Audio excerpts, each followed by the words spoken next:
All right, it's 4:30, we'll get our study session going. First up tonight is Partridge Development update, and to that we will go through Troy Collector this afternoon. All right, so up there you have a schematic of a project that the HRA has been working on in conjunction with the United Way and Steele County. So this property, and in the bold there, was purchased by the city probably, time flies by now, it's probably 6-7 years. We initially bought it for a storm pond to address some of the drainage issues that were happening in Carriage Lane area there. We knew there was more there than what we needed, and we had intended that the remaining portion of that property would be developed in residential in some form or fashion at a later date. And so we're kind of at that point now. The pond has been constructed. It's been functioning well for that area. So we're looking at the rest of that area and how we might be able to utilize that to get more housing. And that's been a big priority of the city, is to get more housing going. And so United Way had applied for and gotten an appropriation from federal government for $300,000 to assist with providing some affordable single-family units. And those appropriations have some restrictions and some timelines attached to them, but they were actually written for a different piece of property, and that became not available anymore. And so we were working with them on a possible partnership on trying to utilize those funds to help with these lots. The lots on Partridge already have utilities and stub-ins all ready to go. Really the lots 1 through 6 would be the ones that would need some infrastructure to put in place. And we've got some engineers' estimates of what that would cost. We're probably in the $700,000 range for that cul-de-sac, all the utilities, stormwater, all being addressed as part of that. And so when United Way approached us about working together, you know, they're bringing $300,000 to the table.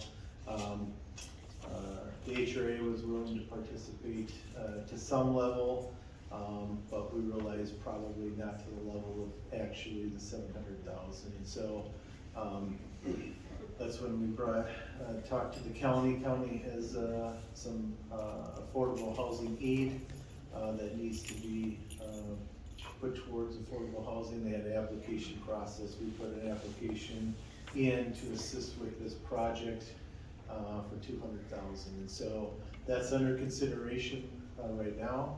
And in fact, next Tuesday at the county work session, we'll have some discussion about this project in front of them as well. From the city's side and the HRA side, is we have those affordable housing $8 to spend as well towards affordable housing, and so those were the dollars. There's actually $23 that need to be spent here before the end of 2027 that we were going to potentially allocate towards this project here. So high level, it's about a $700,000 project. United Way would be looking at 300, city 200, and county 200 to try to get the infrastructure put in for the 10 lots.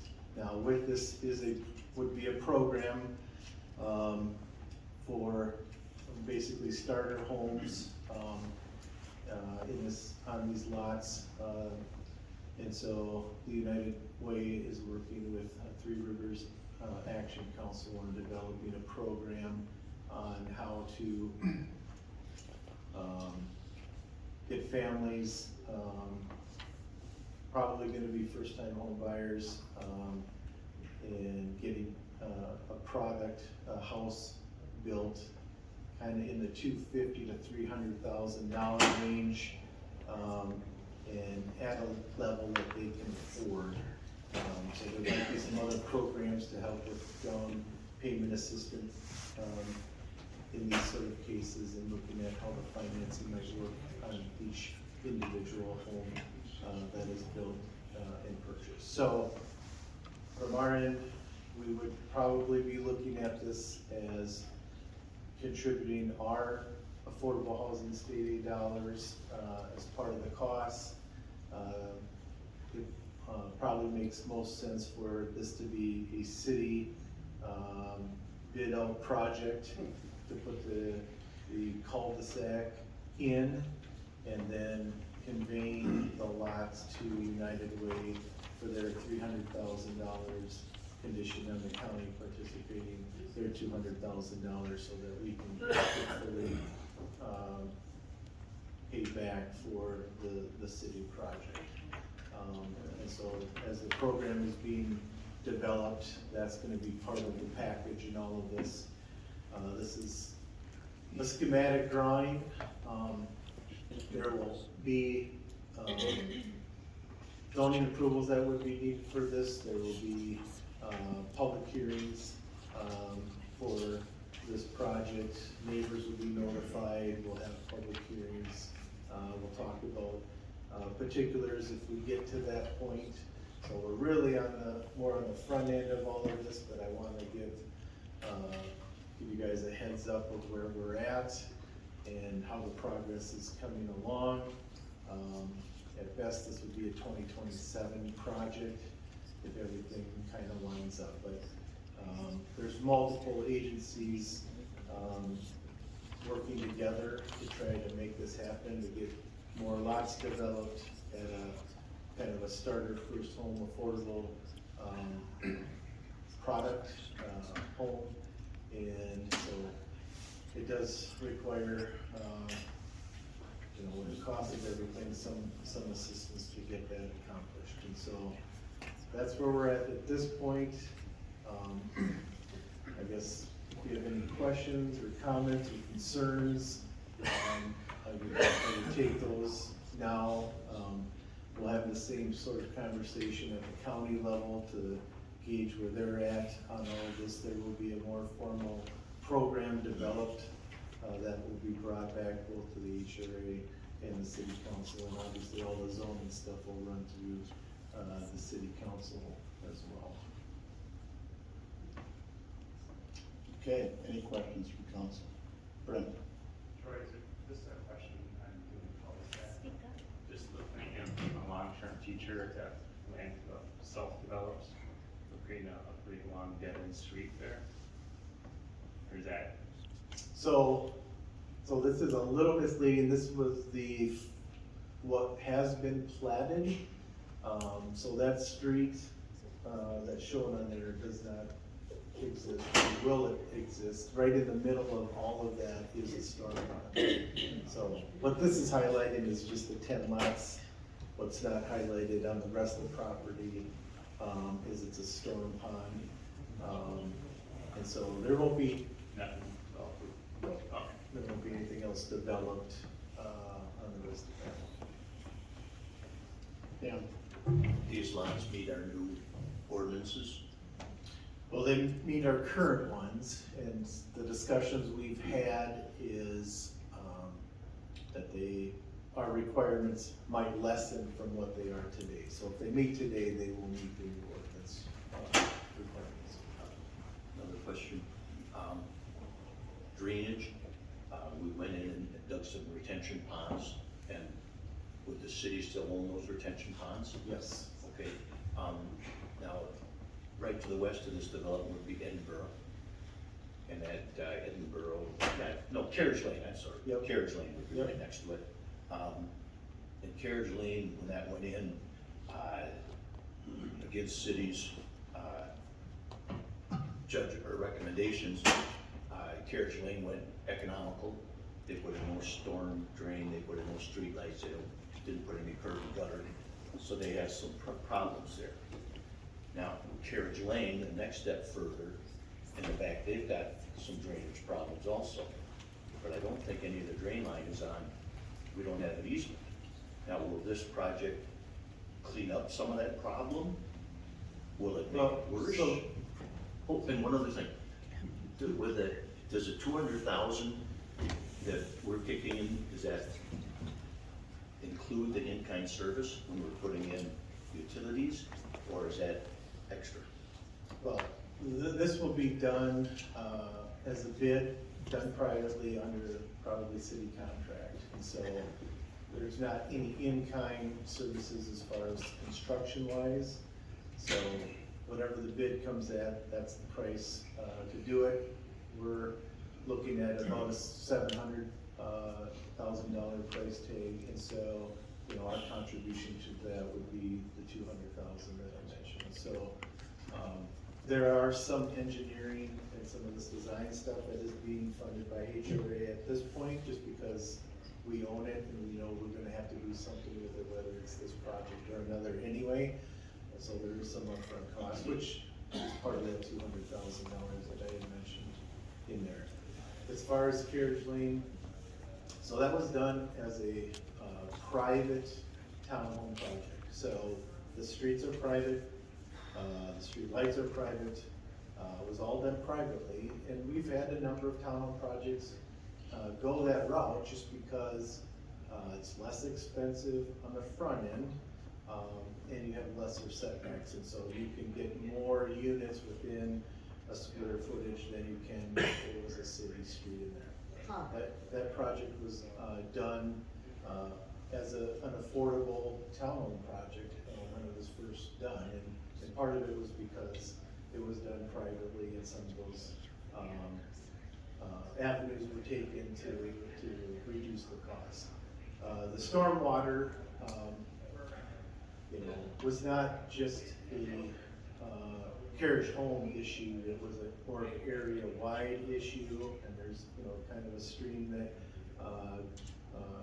goes through there, and so when we purchased this, it was to address stormwater within the area, catching it before it gets to this development and runs through there. And so, you know, that has been effective in accomplishing that. And so, I don't know that there's any problems today, other than like any other place in Owatonna. If we have heavy rains, our storm system is designed to handle a 10-year rain event. So if we have a larger event than that, we are gonna see some overflow in some different areas. So I think this is comparable to anywhere else in the community in the capacity that it's designed to handle.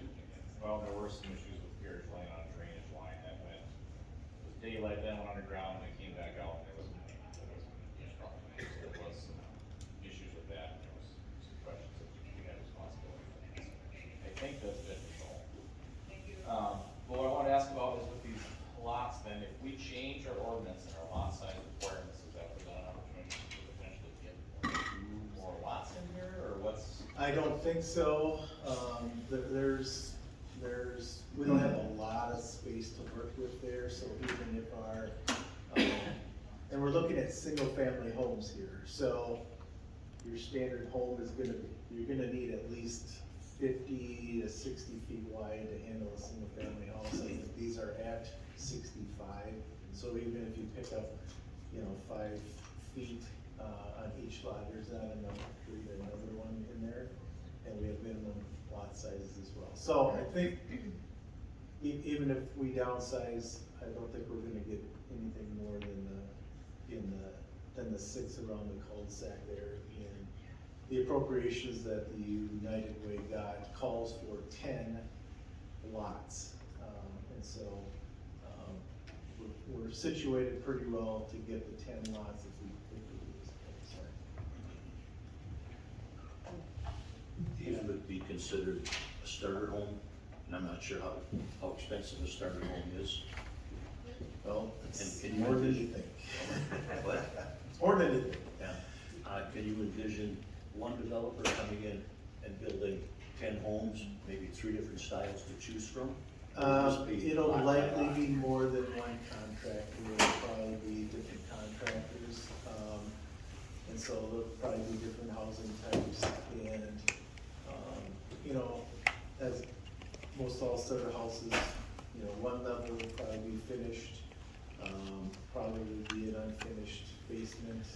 I don't say they're all gonna be like that, but, that's kind of the thought process so that the homeowner would have opportunity to build equity by finishing off some of the other areas over time. Yes. There's no guarantee then that we're building these more affordable homes. There's no guarantee that these folks would work here in Owatonna and help our workforce. They could buy these homes and work elsewhere. Yeah, I guess the program is still being developed. One of the, thoughts in this program is to set it up so that, you know, if there's some assistance in getting a lower cost house, so all of this is really to get the lots at a zero price tag so that the house being built there can bring the cost down.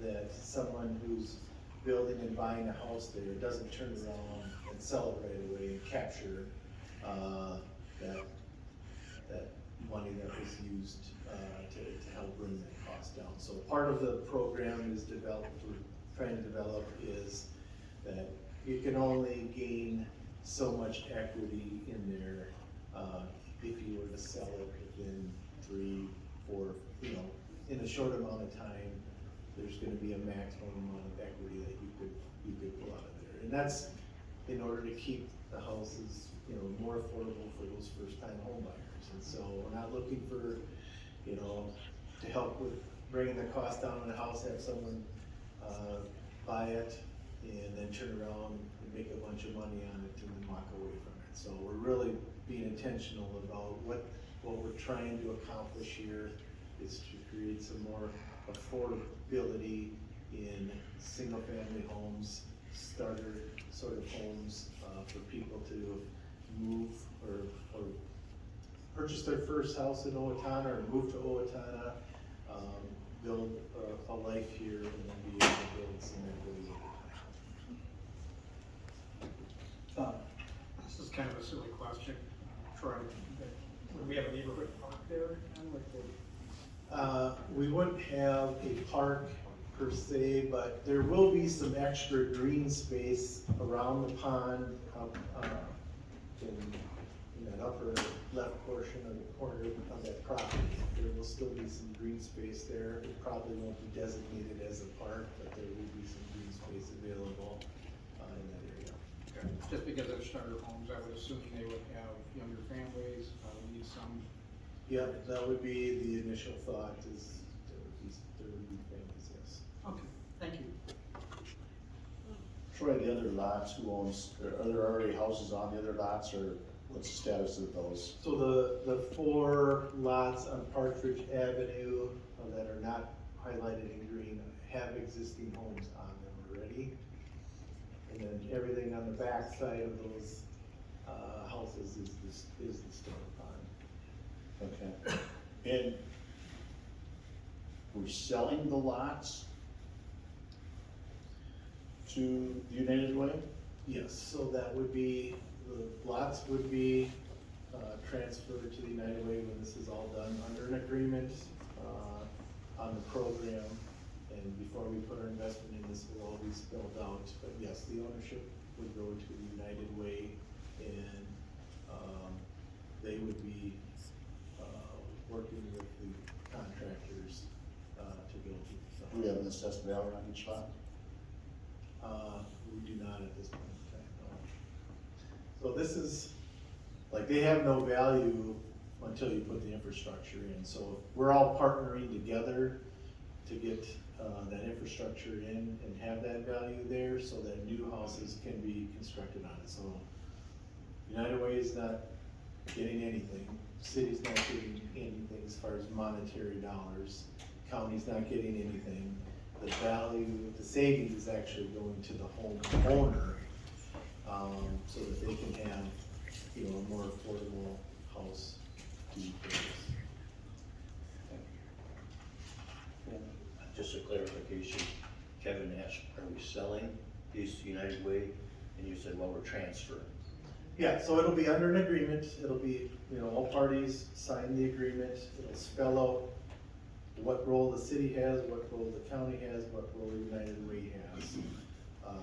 The actual ownership, would be under United Way.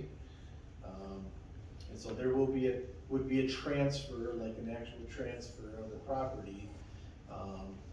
But we're all contributing to the project, as a whole, and so I know that I would say that we're selling it to them.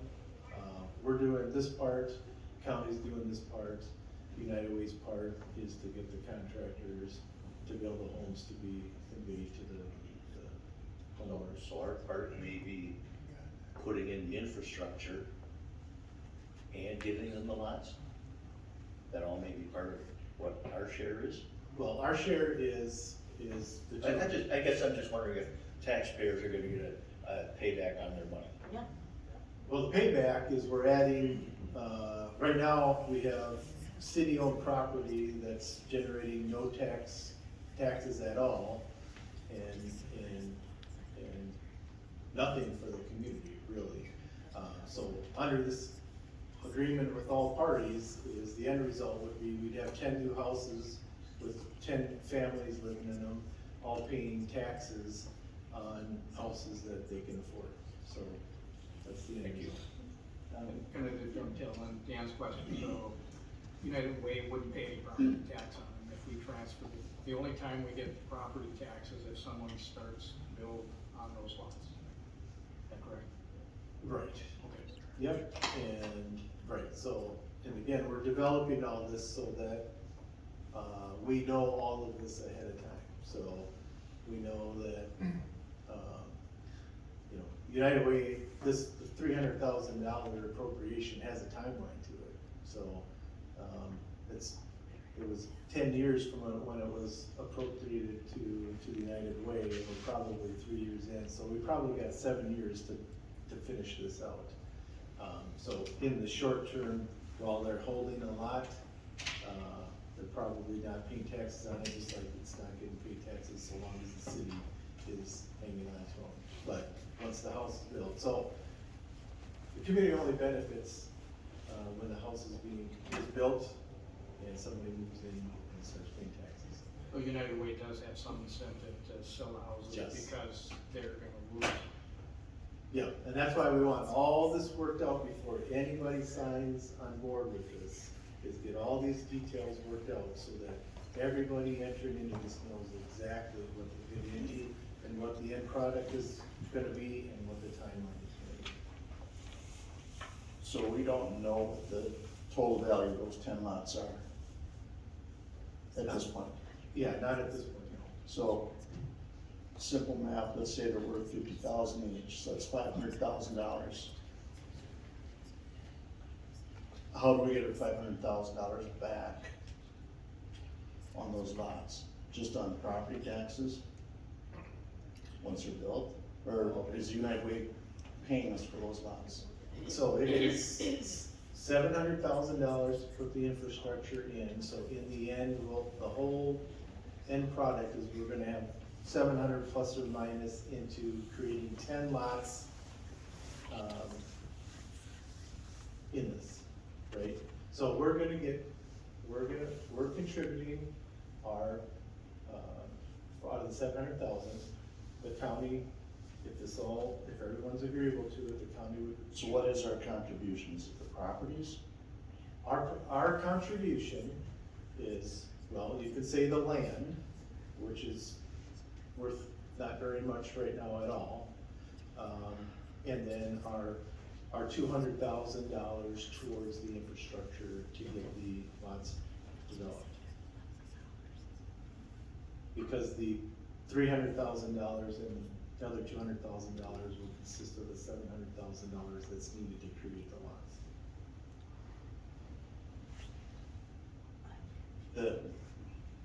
With where they're at right now, is it out of line that they would be worth 50,000 a lot right now? when this is all done, No, right now. right now, no, because we don't have lots, those 6 lots don't exist. And a very lot with no services.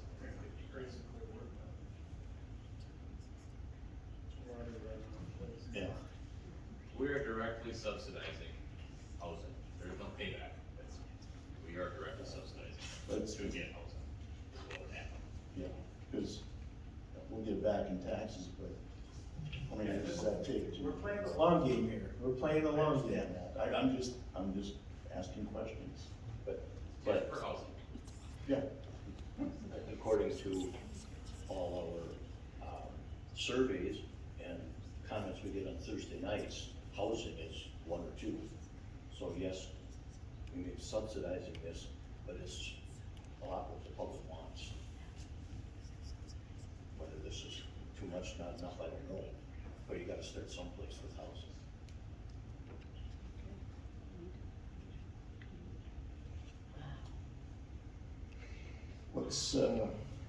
What's the biggest hurdles going forward? I think the county will be on board, can't speak for them, we'll be on board. Well, it's developing, this program and getting the entities all in agreement, to go ahead with it, so, and get an agreement that all parties can agree to and get it approved and signed, and then we'll go to bid and put it in place.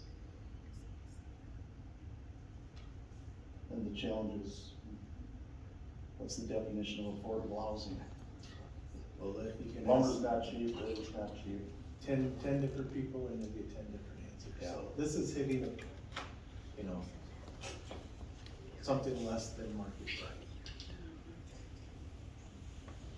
So I like the project, I think this is already moved forward than the other potential projects, so, yeah. When do you expect it to come back to council? I would say we'd be looking to get, something probably fall, zoning approvals and the agreement, we're hoping to have it done here by the end of summer. Okay. I have one last question. What needs to be done from the city side? Is that in kind or do we hire out for that? Well, yeah, all the actual construction is all hired out, there's no in-kind services, to do this project. Okay. Any other questions? All right, thanks, Troy. Next up, we have police and fire cost comparison and site selection review. And for that, I will turn it over to City Administrator Janet Schulman. Thank you so much. Appreciate the attendance to tonight's study session. It is based on a lot of information that has been shared over the last few years, but we thought we'd put it all together. We've heard from the public a lot about the site selection and some cost comparisons of what the cost to remodel. And so those are 2 topics that I'd like to cover today, is how we came up with the sites that we came up with, which sites we looked at, and then also what would it look like if we remodel versus build. So we want to cover those 2 tonight thoroughly, trying to hope that this is somewhat informal where you guys ask us questions. I have Julia from Rep Strategy and Christina from ICS with me. We have our subject experts in the police and fire with us, so hopefully we'll be able to answer any of your questions or feedback that you've been hearing. So with that, I'm gonna see if I can get this guy to work. So we got that going on, but I first wanted to just touch base on a couple of things that have been in the media lately, and I just want to provide some clarifying information. The first one was in the Steele County Times on April 29th. That article is largely based on a letter from SHPO, State Historical Preservation Office, that we received probably like middle of April. Could you talk into the microphone so everyone can hear? You can't hear me, Dan? Well, I'm challenged anyway, Hello? but I just want the audience to know what you're talking about. Absolutely. I'll rearrange my desk here. So with that, the Steele County Times ran an article based on a letter from the SHPO office, middle of February, or middle of April. And in there, there's some information in there, that I'd just like to clarify. One was my response to the article. I was on vacation, out of the office, and when the call came in to get some feedback on the article, or on the letter. I had my cell phone with me, but they left a message on my office phone. And so with that, I have clarified with the reporter my cell phone number, so they have that going forward. The other information in the article is so based on the letter. I think I'd just like to talk about the letter a little bit. And that's that SHPO letter that was dated the 14th. I did put this on our study session website, if people wanna look at the letter or the EAW, so people can reference the actual document. But the EAW, petition, I gotta find my notes here. I guess before I go on that one, I do wanna just note, with the media, you know, we've had a lot of media inquiries over this topic in the last month. The mayor and I and the chief and staff have been doing a lot of it. We've worked with KSTP, we've worked with Channel 6 over there, we worked with NPR News, Star and Trib, local media with Steele County Times, OPP, the People's Press. And so we have been, I think, pretty open and willing to about drop anything to take a media inquiry. We've given tours, I've put subject experts in place for the media. So we've done, I think, a pretty good job of meeting media's request. So just want to make sure people know that we've done that.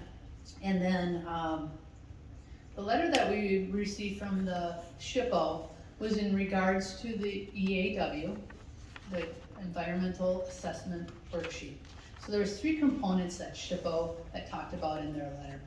The EAW, the police station, and the fire station. And if I can kind of dive into each one and walk us through on how that worked. The EAW, we received a citizen's petition.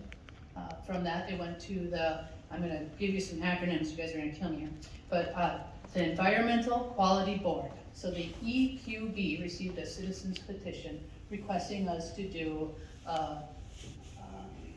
environmental assessment worksheet, which is known as the EAW. So with that email back to the city telling us that there was a petition, SHPO was included in that email. So they were aware of the request. From there, the EQB identified the city as the responsible government unit to oversee that EAW. That is known as the RGU. It gets pretty fun here. So being the city, we were responsible for doing it. The city followed all the rules under the EQB rules to review that petition.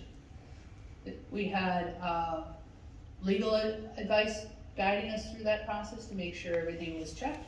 We had a design tree give us an opinion on if it was needed. And Chris, feel free to jump in here when I'm doing it, but you know, the EAW was required, wasn't required because of the size of our project.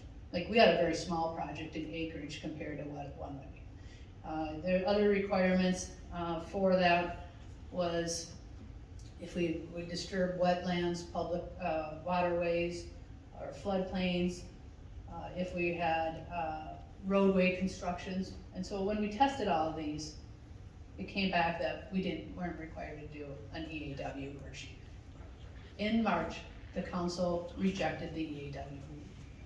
And there was a resolution which really outlines a lot of it. Again, I posted that on our website or on our agenda so people can read through that agenda. It really walks it through very nicely. So that's the EAW to the SHPO's letter. They were included in the original. They knew about it. Because we didn't have a building, there was no role for SHPO to play, right? We didn't have a building. If we did one on this building, we'd have a building for SHPO to provide some input on. Next, they mentioned the police station, which is the proposed police station here on campus. And they also note the fire department. They're under the assumption in the letter that they sent us that we have a combined building. And so they note in the letter that we did not submit the fire department plans. And so that has been noted in the article, I believe, too, that we didn't share the fire department plans. Yeah. When was the first time SHPO was made aware of the potential project on the campus? January of 2026. And that was through our consultant at Volt. Okay, thank you. So they knew of the project, Yeah. we contacted their office. Sounds good. Oh, I'm sorry. I'm sorry for my ignorance, but can you explain what SHPO is for someone that's not familiar? I'm not sure if our audience completely understands. Yeah, good. Yeah, there's a statewide historical preservation office. Okay. So we, this campus and the downtown district and maybe one other area is on the National Registry for Historical Properties. Our buildings are too. Because there's not a national office in town, the state local participates, so then they hand it over to the state office to manage input. So it's handled locally. Typically, SHPO will get involved on these historic properties, but if we had state or federal funding, then they have more say. But they're they're a group that provides input and consultation. They don't have legal authority to tell us what we can do and what we can't do, but we wanna, being good stewards of our property, have their input. We have worked with SHPO on plenty of projects. Kevin? So they are not a regulation state board. SHPO. They can make they're a recommendation board, but They don't have authority over our projects, we can, inquire with them, they give us input, they give us very good input, but they don't hold legal authority of saying you can't do this, you can do this. They always make good recommendations on what they want you to do, and then we try to work out a solution to come to common ground. I might just jump in here. We work with SHPO on Merrill Hall. We work with SHPO in this building. And I think there isn't anyone out there that could complain about how this turned out. And if so, stand up now. I don't think there's anybody. And by the way, if we would have implemented all the things that SHPO came in and said, here's what you gotta do, you taxpayers would have been on the hook for $200,000-300,000 more to do all of their, keep this historical. They've got no power, no government authority. They're just a historical, says that if you want, it's a historical society, if you will, that we work with all the time, and they stay with, they'll give us direction. But if every project did what SHPO wants to do, you folks would have been on the hook for $200,000 or $300,000 more at least, when they talked about saving the stage and saving this and doing that. So at some point in time, you have to weigh the needs and the wants, just like we're doing with the police and the fire, what's needs and wants. In their letter, if you'll notice, there's a lot of whereas, could be, might affect the National Historical Society. There's nothing there that says, this will affect the National Historic Society. You have to do this. There's a lot of innuendo there that says, maybe this will happen, maybe that'll happen, you should do this.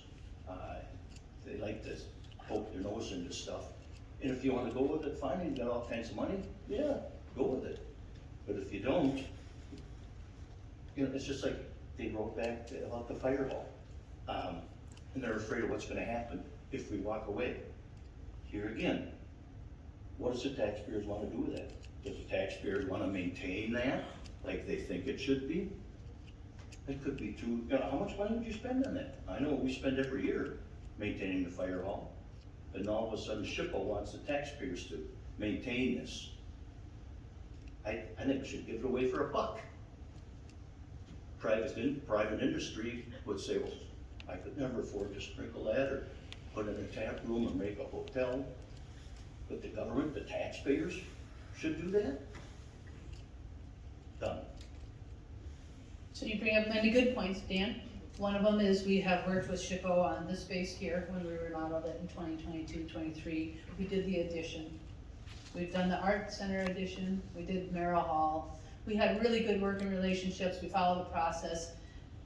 I can tell you that we don't always agree, the two agencies, but we always come to some solution of preserving the history, telling the history, and trying to make these government buildings workable, functional public buildings. We do need to meet building codes. They sometimes don't always care if we do, but they always have their points. So we try to find a compromise. And so I would say, over the years that I've been involved with SHPO, we've done a very nice job of working together. Both agencies respect each other's roles, and we know our authority on there. You know, we have a West Hills Commission too. A West Hills Commission has sat on all these projects. The space we're in right now, we invited a West Hills Commission member to sit on that, a seat at the table, so we can make sure that we have that voice, that expertise. When we did Merrill Hall, we used Ann Peterson and Nancy Valancourt to help us tell that story in Merrill Hall. The Art Center, I'm sure, had representatives there too. In the police station, we had Nancy Valancourt and Jan sit on the police station task force to help give input. So again, we are doing, I think, good practice on allowing and having the seats at the table with a voice. And so that's the historical preservation component to it. So with the letter that was sent out is no different than letters that we've received from SHPO before, saying, hey, we want you to do this, we need this, documents this. But it seemed like it was taken a little bit out of spin to try to make it look like we're not working together, or that we're trying to misrepresent the information. The process that we go through is Wold contacted SHPO in January. SHPO typically wants to have something to react to. So for that, they usually like to see plans at 30%, 60%, 90% designed. Wold got SHPO plans in March, as they note in their letter, and it was probably around that 40-50% design completion, so they had something to react to. So we're doing the same plans or the process that we did here, or what we did on the council, or on the addition next door. So we're following the same process to that. I think SHPO we made the decision about 10 months ago to split facilities from one facility to two facilities. And I'm not sure why SHPO was still under the impression that we were still doing one building. And so is that the question that they're wondering about, why they didn't get the fire station? We didn't send the fire station plans to them because it's a new building. It's not within the scope of what SHPO's authority is in. And so it's not in the historic district. And so that's why we didn't send the fire plans to them. The building downtown is in the historic district. It is on the National Registry, but to your points, it's part of the reason why we need to move out is because it doesn't meet our current needs. So with that, I just wanted to keep reiterating that the city has a good relationship with SHPO. We've had good working relationships with them. We've gotten projects completed with them. Do we always see eye to eye? No. But do we get it done? We do. Kevin? So, in the article from Steele County Times, SHPO made the claim that they were first made aware of this project in April. That is inaccurate. Correct? Correct.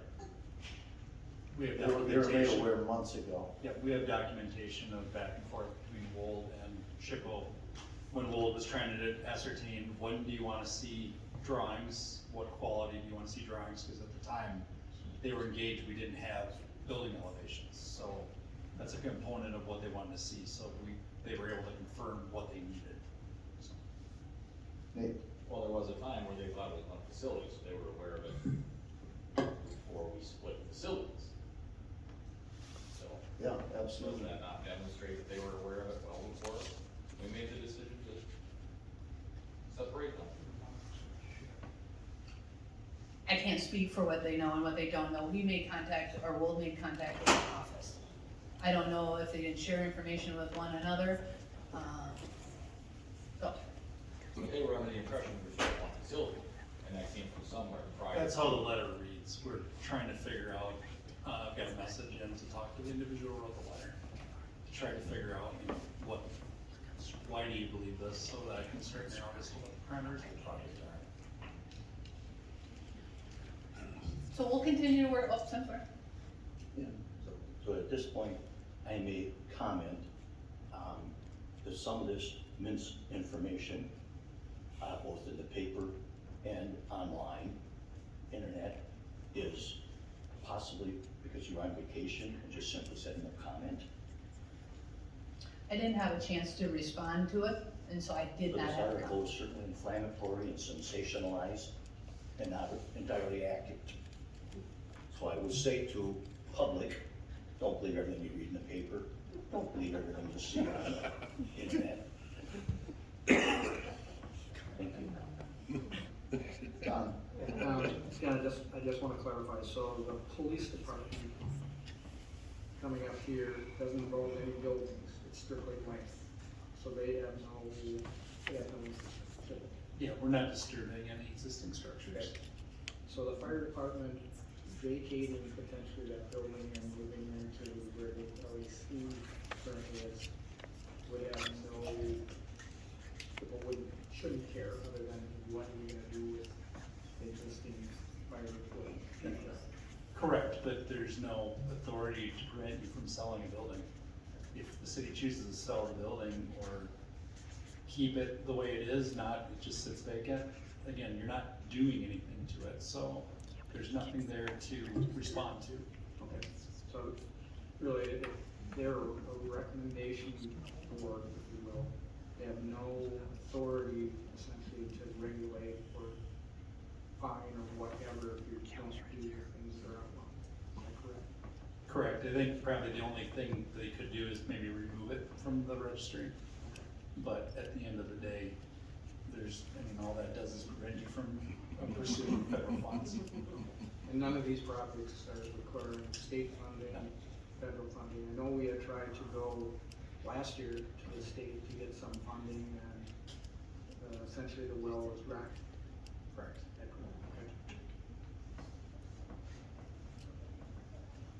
Okay, any other questions on that, otherwise I'm gonna move on to the other topics. Go. we may come back to that. Oh, yeah, okay. So, here we go with what we, again, what we're trying to do today on the other two topics is the site evaluations and just the cost of it. So, we had to talk a little bit about the intro of this, process here. So just, we've seen a lot of these slides before, but we wanted to share them so we can see the whole story behind them. But, our group developed some guiding principles as we went on started this journey. And there's, I believe, 6 of them in here, but these, the public safety facility guiding principles. Again, the council has adopted these also, and they are just making sure that the health and well-being of our employees is addressed. We're having secure and welcoming facilities to the public, that we manage it finance responsibly, and we provide functional layouts and designs, make it large enough and located in the community central area, and that we have adequate storage and maintenance. I came up with that one. So as we began this journey, began before I was here in 2019, we did our first facility assessment. And in there, ICS was involved. They came in and they did an assessment of the majority of our major core buildings. And in COVID hit, that plan kind of sat on the shelf. In 2022, the needs didn't go away, so we created a steering committee on that group, with a steering committee to kind of pick it back up. And on that steering committee, we had past council member President Schultz, Dan Bulkey was on it, and Doug Boss. You were on that original steering committee. And we went around to all the cities' core. You weren't on it. We just said, No, but let's see, I had 3 people on it. on the whole task, but yeah, the whole, not the, Yeah. yeah. Yeah, so you were my three ones, and we went around and we looked in closets and HVAC rooms and roofs and structures and how it was working, and came out with really needing to focus and make a plan how to move forward with some of our core essential buildings. And what came out of that was this council space was number one. that was there. It was outdated and needed some upgrades, and, so we completed the chambers and the addition that went with it. The next one on there was, in desperate need, was Merrill Hall, and that had a huge HVAC and, I guess HVAC energy upgrade. And that was probably in 23, 24. And next was, that we were working on, is the police and fire. So we've been talking about this for several years, but we let the other two projects get completed, and then had tackled the police and fire. So, in 2023 was a few years, because we were working and chipping away on some of the work that was needed on some of these projects. We just wanted to get an updated facility assessment. So the facility assessment that was completed in 19 got updated in 23 with some of the CIP projects that had been completed over the few years. With that, we created, from the steering committee, we created two task force teams, or we created one task force team that represented police and fire, and that team started in 2024. And on that, I think, Bookie, you're right, that we then have 3 different council members on it. Mr. Burbank, I believe, is on it. Don McCann, you're on that one? Oh, the facility steering committee? The task force. I'm on Well, the- then, you must be on the steering committee. I'm on the steering committee. It's, Dan, you were right, steering committee. So on the task force became Dan Bokey, Doug, and Mr. Burbank, I believe. So from there then, we had the task force, and then in addition to that, we had breakdowns into staff project teams. So we had one for police and one for fire. Because we really wanted this project to be led on needs, and we wanted the staff and the people to tell us what the needs were. And so that's where this information came from, is from many of our people in the ranks. We did, so the site selection and the design then began in 2025. And we've spent a little bit of extra time. We paused last summer because we were looking at a different site, and we put the project on hold for probably about 6 months as we looked at a couple of sites that didn't pan out, but we wanted to test it to make sure that we weren't missing the right site. I'm gonna go on here and see where my slides went. So here you go. Here's that public, I could have just gone to this slide, but tell me what was on there. So you can see on there that we had the public safety task force. On here we had council representative, we have staff, we had our consultants, ICS and RAP, and then underneath that we had the 2 user groups, police and fire. So on this one, we've had, I think sometimes we get accused of not being transparent and not having our information out there. We've had over 18 public meetings where we've discussed this in study sessions, made action items on it, had open houses, and so can we do better? Yes, of course. But we have been having it out there for the last 2 years in information that's been presented at this dais. Yeah. Once again, we hear the term transparency a lot. These meetings are public and open for every citizen. We don't own the People's Press.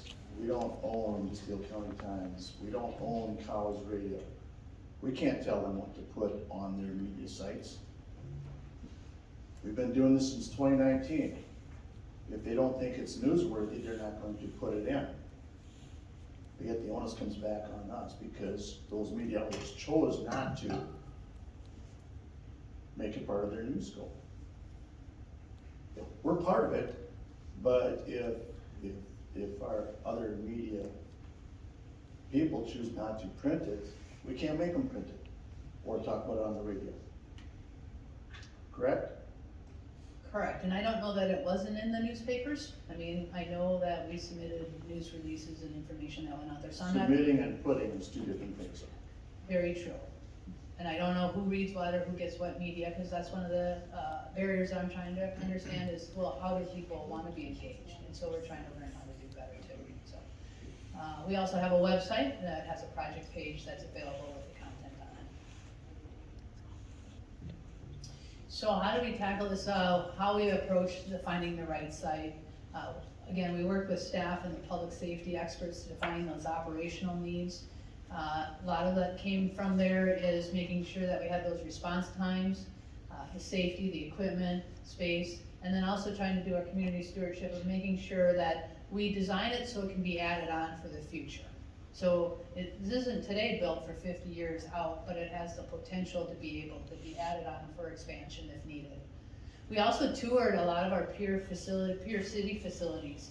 I think we've toured how many, Chris? At least 8? At least 8 different facilities that had police and fire, and we learned a lot. I think we loaded up on a bus at least 3 or 4 different times with different people on the bus to go tour that, and it became pretty evident when we toured those how far our facilities were behind. And with that, we learned some of their best practices and some of the things that they wish they would have done. One of the things we heard, and Chief, you can speak to this probably, is we didn't walk into this project thinking we were gonna do a covered garage, but every facility police we did, their number one thing was, you have to do covered police, you have to do the covered garage. Was that important to all these other ones? And so that saved us probably, even though it's probably a little costly right now, but it probably saved us some addition in the future of realizing if we didn't have that. We identified and evaluated multiple sites and layouts, and that's what we're gonna go through here today. And again, you know, we've been told, live within your means, spend every dollar, you know, like it's grandma's money, right? Like making sure that we're being respectful and cost conscious on how we spend the money. And I think that's how you'll see at the end of today, how we came up with the sites. We narrowed the sites down to best meet the needs while minimizing that cost and disruption. And then we developed different conceptual layouts for each of these areas.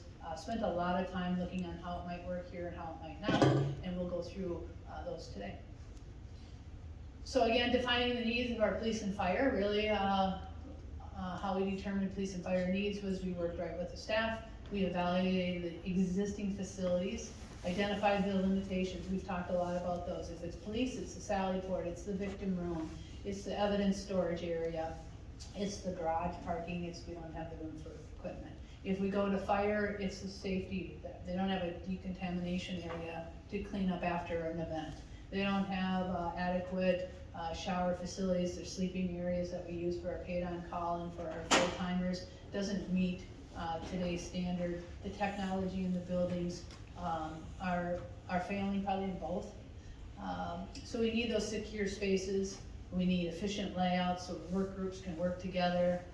We gotta have those dedicated training rooms and wellness spaces, mental health, PSD, all very important in both lines of duties. And then we need that space for being flexible so as we grow, we can grow with those buildings. And we were asked to build a 50-plus year building, and so that's what we're trying to do here, is the one that can meet it. Our current fire hall, as everybody knows, is over 100 years. We maximize that really well. And we hear today from SHPO, if we remodel that fire hall, we're gonna be to standards of SHPO. That's not cheap, and it doesn't meet our needs. So as we went through the site selection, really again, we were really looking for centrally located land. We needed to have it's critical for our fire to be fire response, and also for their folks coming into the fire department. If they're paid on call, they need to come from the place of business or from the residence, so they're coming in.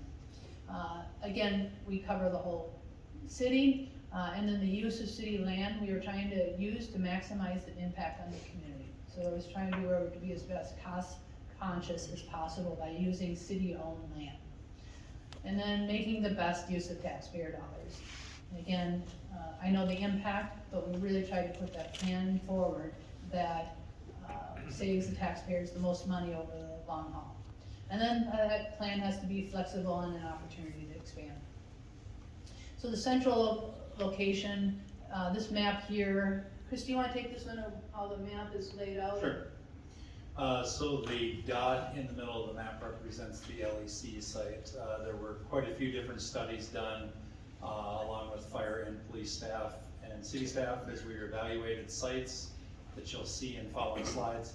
But this represents why the LEC site is important to the fire department specifically. It is probably one of the most central locations in terms of compared to where it is right now. in order to, one, road miles traveled, and two, response time. So those are the two maps you see there. As Jenna noted, also important to your department, because you are a split department, you have some full-time paid staff, you have some on-call staff, so that response time becomes even more important for the fact that you have people coming from their residence, their business, responding, and then going back out. So that time can double in some cases for that second truck to get out in a response when it's needed.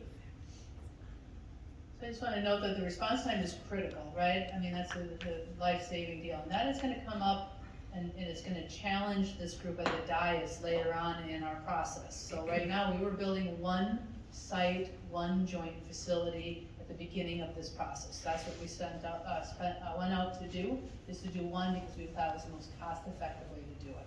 And we'll talk about that in a bit.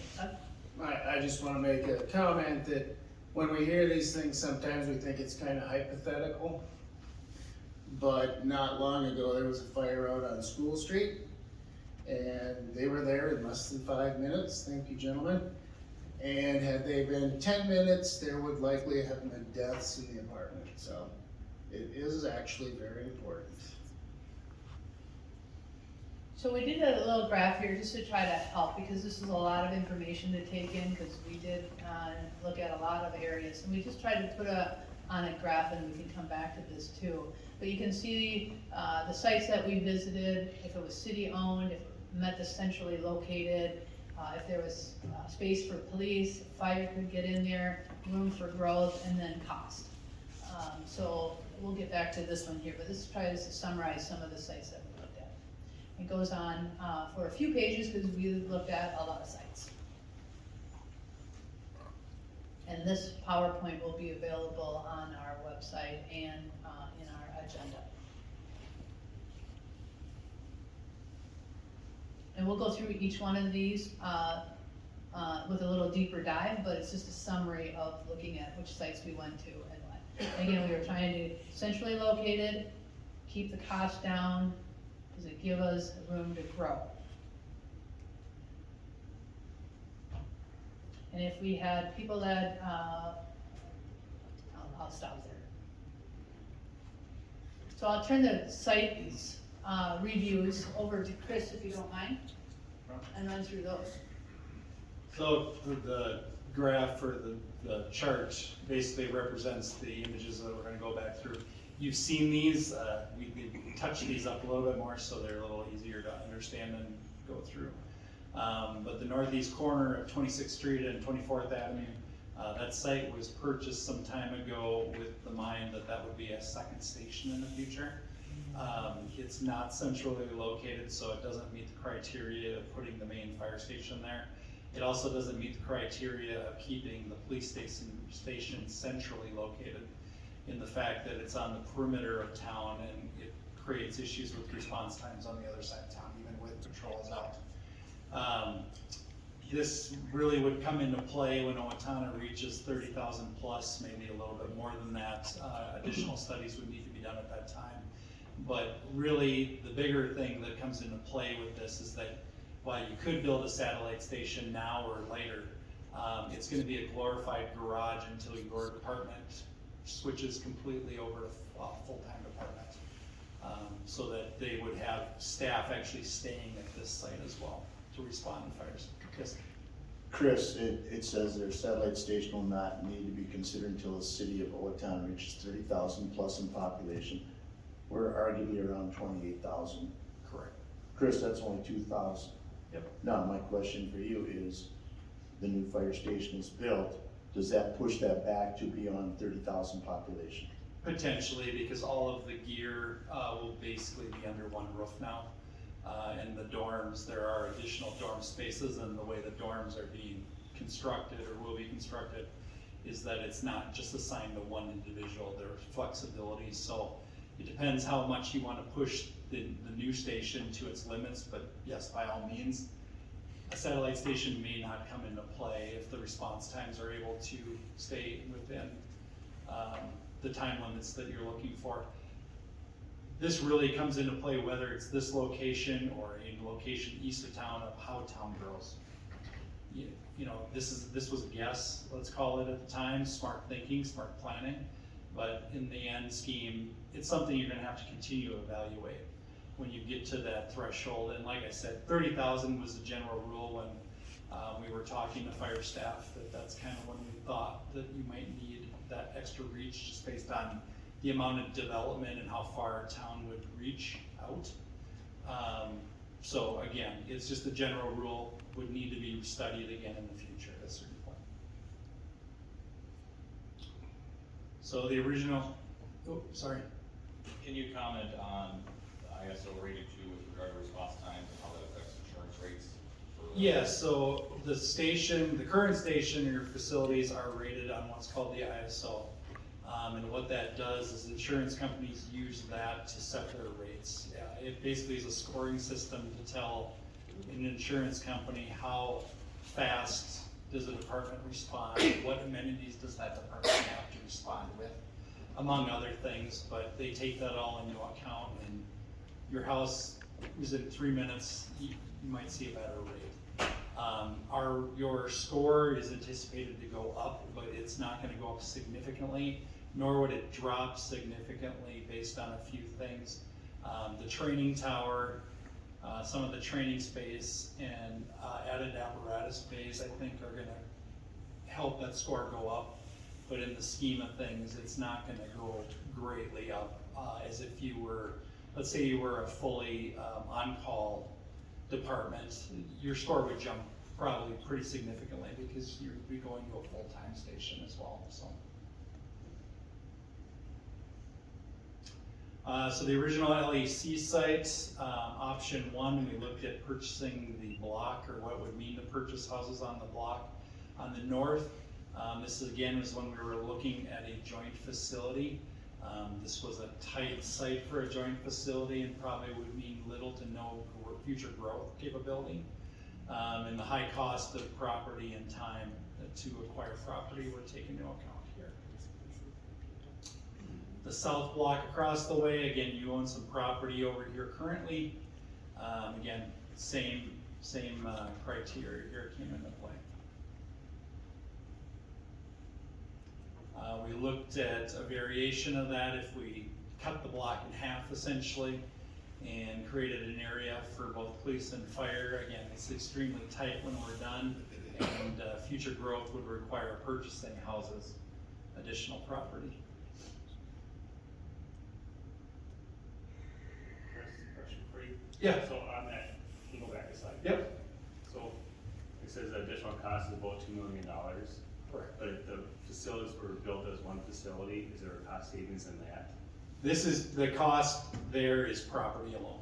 That's all that costs. There would be no savings in property. And property cost starts there. That's assuming you get it at a fairly low cost. But then, would we see a savings in the total cost of the facilities? Yes, and you'll see that in the future slide. We have that comparison.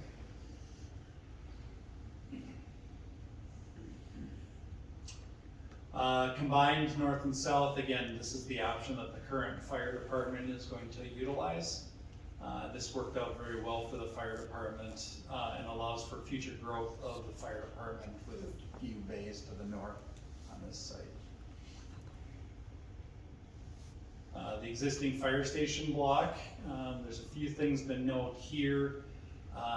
One, you'd have to acquire some property to the west. If you do that, you still need to add some apparatus space, so now you've kind of split your apparatus space on 2 sides of a building, which we would have to look at some very creative ways to make sure firefighters know exactly which direction they need to go to get to which equipment. Another limiting factor of this site is the building to the south and the alley width prevents the larger equipment from actually pulling through the drive-through bays as they were built. So the ladder truck and the 2 engines actually back in when they come back from calls, as you often see when they're coming back. That would not change if we went to the west on this site as well. Because of that, we looked at this very early on and scrapped looking at it further at the time. The former Sandstone site, so the blue areas are property you currently own, the gray areas are properties that are owned by others.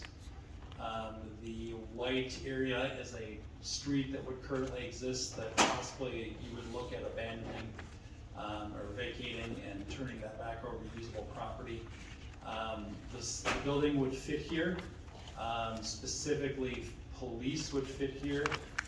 If you're not gonna close the street between the two parcels that you own, because you only end up with a little bit over 5 acres, and we were looking for 5 acres specifically for police. The other thing it lacks currently is that it doesn't have frontage along the main road up there, which you would want if you were gonna put police here. That's North Street? Correct, yep. The 2 parcels in the upper right corner there, the one on the left is owned by Sprint right now. It's got a industrial box, not sure what it's housed, but discussions revolved around likelihood of not being able to get that site if the city wanted it. Possibly getting the site, but again, there's no value in going after that corner if you could get the other corner potentially. The yellow and the red on there is an overlay of the floodplains. Information from FEMA, so there has been historically, I think 2 times in recent memory where about 1 foot of water existed in the main yard of the Sandstone site. Not something we could alleviate if we needed to, but something just to be aware of. And because of that, likely not an underground garage here, it's probably all above grade building. I believe staff came up with the idea looking at a city block that was near downtown. This one happens to be across from OPU. As you can see, a number of houses would need to be purchased. This one also has an issue that the elevation falls from top to bottom pretty severely. So trying to mitigate that with a building you'd have to work that out, and ultimately fire is the one that would fit here. Police would not fit with fire. Site north of Steele County Storage Building, the former big box building. When we were originally looking at this, the parcel to the north was still available, and during our evaluation, that parcel was developed. So this one came off the list pretty fast as well. Steele County owned property, the Health and Human Services building here in the corner, and then the vacant lot next to the administration building. We looked at those. They actually are a little tighter than they look. We could maybe get police on the 4-acre site. Fire would likely fit on both, but again, fire is non-central at this point over here, so I'll get to that in future slides, but it is again a reason why we split the buildings into 2 and 2 sites. And then we've got various options at West Hills campus. So we looked at the west side of West Hills. This one ultimately would require talking to the county and purchasing the Health and Human Services building in order to get enough acreage there to make police work. Police likely would not be an underground structure here. It would probably be on grade, which really gets you pretty tight up against Merrill Hall and the tennis center as well. The north portion there, next to the former hospital, the green area again is a building that the city has a 99-year lease with. Not that that couldn't be moved, but the fact that they built a building on an agreed upon lease, the city would likely need to replace the structure for them, which would add to costs, which is not reflected in the 4.15 million. That's for the 4 black structures, the storage buildings and the carpenter shop, that the county would no longer, the city would no longer have, and actually use quite a bit and would need to replace square footage somewhere.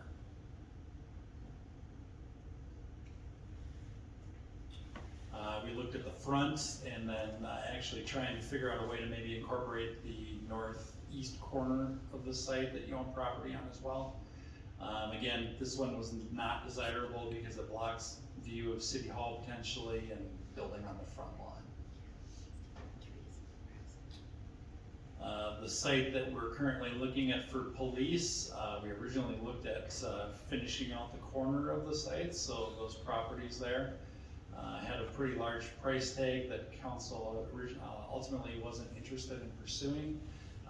But you could fit both on the blue part because you have access to more property to the north and to the west, a joint facility or just police, which police is what we're currently locating in that corner.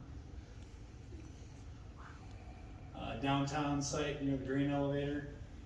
We looked at this ultimately with the property that was being talked about. It's too small even for fire. The proximity to railroad tracks, much like the Sandstone site, would make it less desirable as well, just due to any potential derailment in town if there's a chemical car. You're basically taking out public safety that would need to respond to it to begin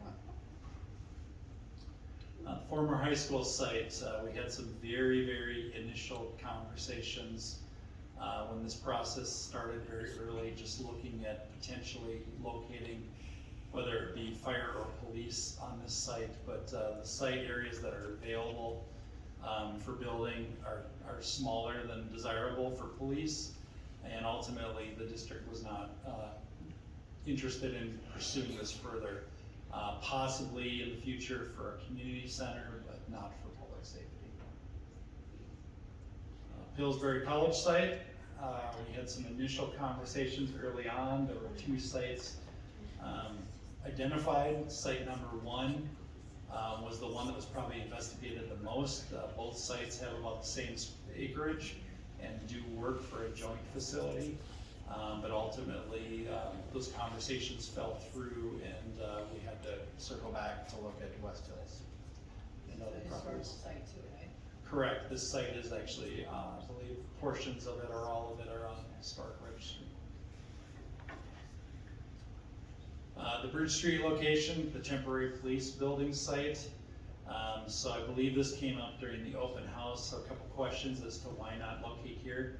Well, the current building's only 13,000 square feet, so it's significantly undersized for what the police actually have right now.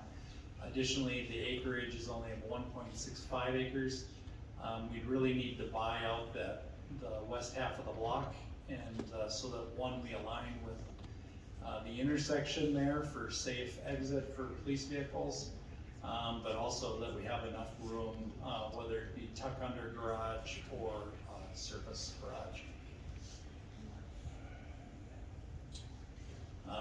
This one came through, I believe, an email to the city, Leo Rudolph Nature Preserve, and actually it can't be used for this because it was signed into law and given to the city for the use as a park only. When it ceases to be a park, it has to be sold back to the state at $1. It actually has quite a few terrain and water issues as well. We looked at Gainey Park again. I think a staff member came up with the idea of finding this location. Due to the triangular nature of the site, it just doesn't work. It's too small for police. Would not work for fire. And those were the sites that we evaluated. I can go back to, so this is our police station area, but I just want to make sure we note that we started this journey with one facility that would have some common space. And then we were looking here at West Hills and trying to figure out if it could fit up here and do both, and we could. But our past fire chief really started bringing up that response time and the ISO rating, what that would mean. And it became clear that by putting the fire department up here, we could save money by doing a joint facility. But what would happen is we would add 3 or 4 or 5 minutes to those calls. And as somebody noted earlier, that can be a difference maker. And our council had to make a hard decision, right? Add money to the project by splitting it, or take away life safety. And ultimately, the council had given us direction last summer and saying, we can't do we can't put money over that. And said, split the buildings, and that's why we decided to use the current law enforcement center site, because it puts the fire department operations centrally located. So trying to make this all work is why we acquired the school property, because for the law enforcement center to go down, we needed a place for them to go. We would be buildings totally together, but they'd be simultaneously happening to get probably the best bidding to it. But if we delay it, it just adds more money to the budget. And so that was why we were trying to start with one building, because we thought that was the right thing to do. And then exploring it and doing our due diligence, we realized that it wasn't worth the cost to somebody's life safety on it. So that's why we went to 2 sites. So the fire station at the current law enforcement center, I mean, it says it right there, we talked about it plenty. The police station at West Hills is because we obviously need a modern facility, improves the layout, security of it, city-owned land, it works on the site up here, it meets our needs. And, you know, this is core essential services, and you all know, right? This doesn't get any more essential duties or responsibility as what we have, is to provide these buildings to our staff so they can have the resources and the tools to do their jobs, so they can take care of the community. And so we owe it to our police officers and our fire departments to provide those facilities to be able to do that. We think we have provided the community with the most reasonable and the cost-effective plan out there, using city-owned resources, not buying any additional, meeting the needs of what we have today, of what it is, and doing it in a timeline that meets the needs and takes care of it. So I think with that, I think we have maybe a couple more slides here to go through, but I'm more than happy to answer some of the questions too. You know, just the West Hills story, I think we've talked a little bit about that. The city bought this in 1974. They had purchased it as a essential service for government purposes, right? I think we've been pretty good stewards of I call it the Hill, but we've been pretty good stewards of West Hills campus, investing probably millions of dollars into the care and there. But we do need to run government services, and so we do our best with trying to balance historical buildings with operational needs. I think we do a pretty good job of it. And then, I guess the role of the historic district, we've already talked a little bit about this earlier on, of what the role is of the SHPO, what's the role of city, where the authority lies. And making the right investment. Maybe I'll turn this back to you, Chris, on the. No problem. So to your question earlier about costs, this is a summary of previous presentations that we've given the council, and partly led to the discussion and ultimate decision to break the buildings apart. So a new joint facility at the time of that decision was $54 million. You do benefit from less square footage because you can utilize some of the same functions, such as the workout room, some other areas. It's not a pure sharing because CJIS requirements in the police station that they have to observe, so there are firefighters that are not going to be able to go to certain parts of the building. And then likewise, you're not going to want your police department going into the dorms of the firefighters. So it wasn't a pure savings in that regard. If you break the buildings out separately, the new police station's about $35.5 million. New fire station's about $26 million. Keep in mind, these are all project costs, so that's construction plus soft costs, which are, it's the permitting, it's the soil boring survey, it's the design costs, the management and oversight during construction. We did look in that process at remodeling the facilities, so like their comparisons here across the board, so remodeling in addition to LAC with fire, just because of all the work that needs to be done to the existing LAC and the way that it wasn't built originally as a police station, and there's quite a bit of work to make it marry into another building along with the additions. You're sitting at about $52.5 million. Remodel in addition to the LAC was at $29 million.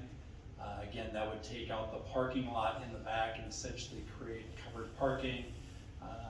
some additional evidence storage, and I believe holding was gonna go back out there so that we could, got portions of the inside of the building to create better stack areas, so that they could function with future growth as well. The percentage on the side is basically, the percentage of that cost to build new, just to keep that in mind. Remodel the fire station, again, you're landlocked here, so you can't get everything you want. You basically just be improving staff spaces. We get some decontamination aspects into the facility.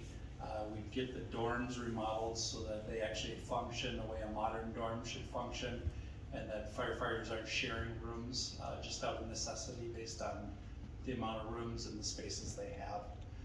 Would also address some other training and equipment needs that the current facility has, but it would not address any additional apparatus space. So you'd still be storing trailers over at Public Works and other spaces because there just is no physical limitation. And in a remodel, you may actually be reducing down another bay just to make some of this other stuff work because we are limited inside the building with square footage.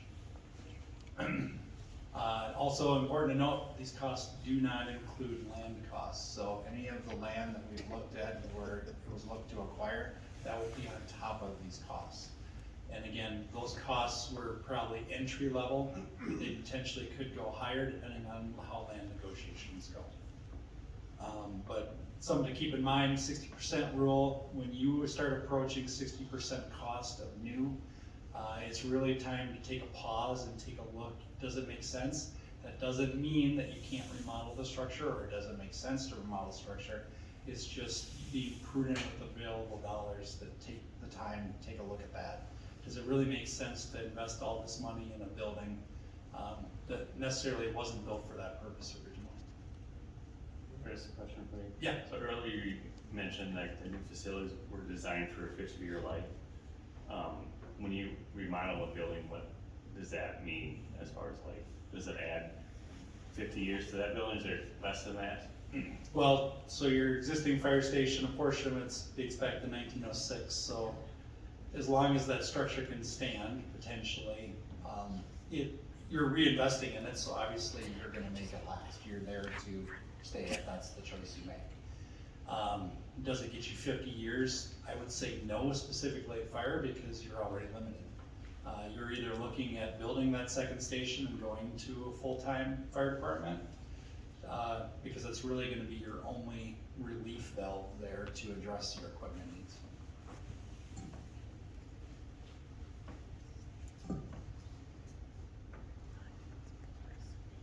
We get asked a lot of times, like, what if you go, Mr. Bogey, $49.9, right? Give me that building at that price, or others have said, reduce the cost.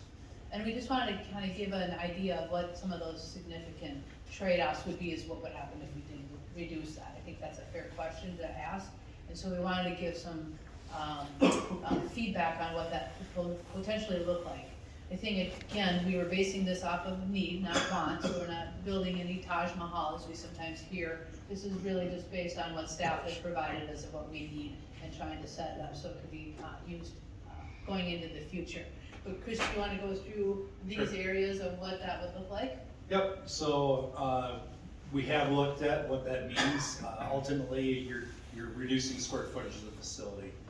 There isn't a lot of growth built into the current facility because I would say both departments have done a great job of really beating up what the needs are, what the future needs are, and again, it's always a crystal ball, no one has one in terms of what those future needs look like, but being smart with growth, but at the same time, definitely not overbuilding. The police station, for instance, has areas where future additions could go on. The fire station has the same. But smaller facilities would mean, for instance, at the fire station, you don't build a bay, or you don't build 2 bays. Which means now you're still in the same situation you're in right now, where you're storing equipment in other garages, and you have to add to your response time to go get those when they're needed. Less room for modern equipment and vehicles, that ties to that. Fewer dedicated spaces for critical functions.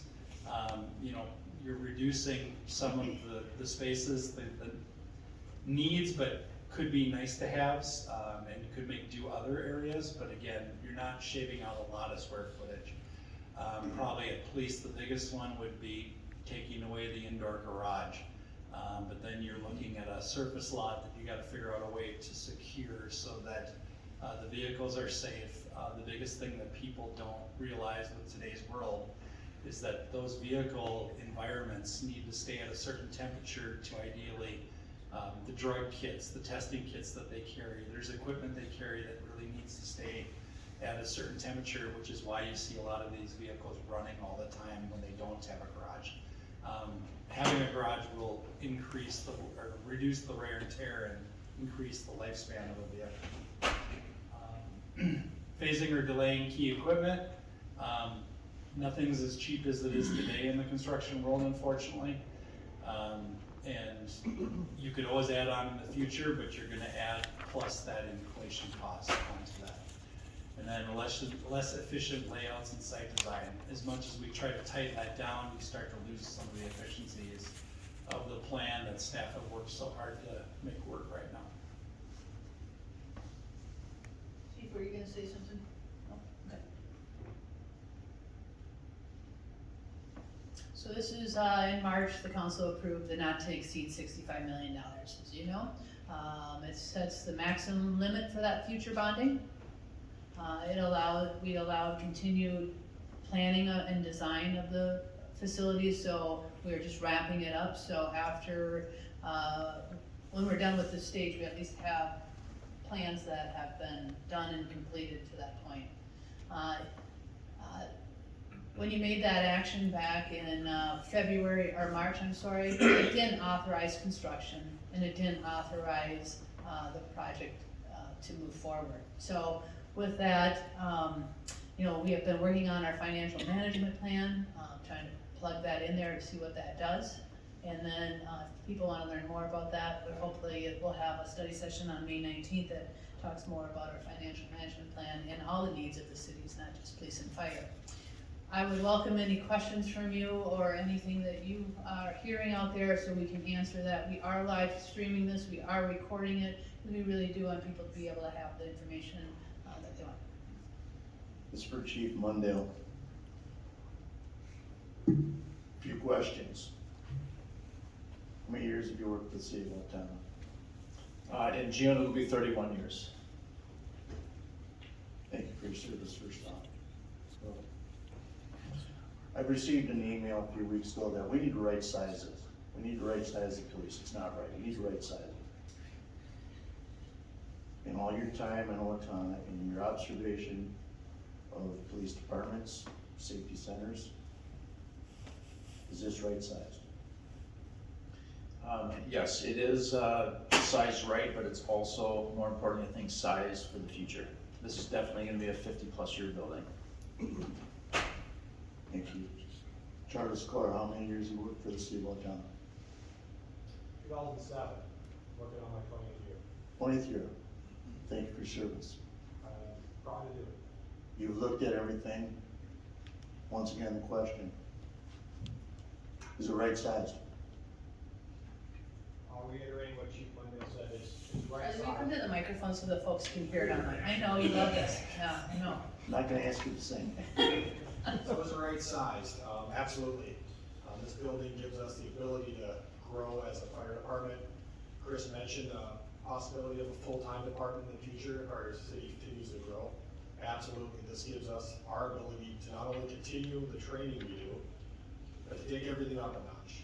And that's what this community is expecting of us, and that's what we do on a daily basis. We're just limited. I don't think you can point to a better building in this city that's lived its life for the city of the fire.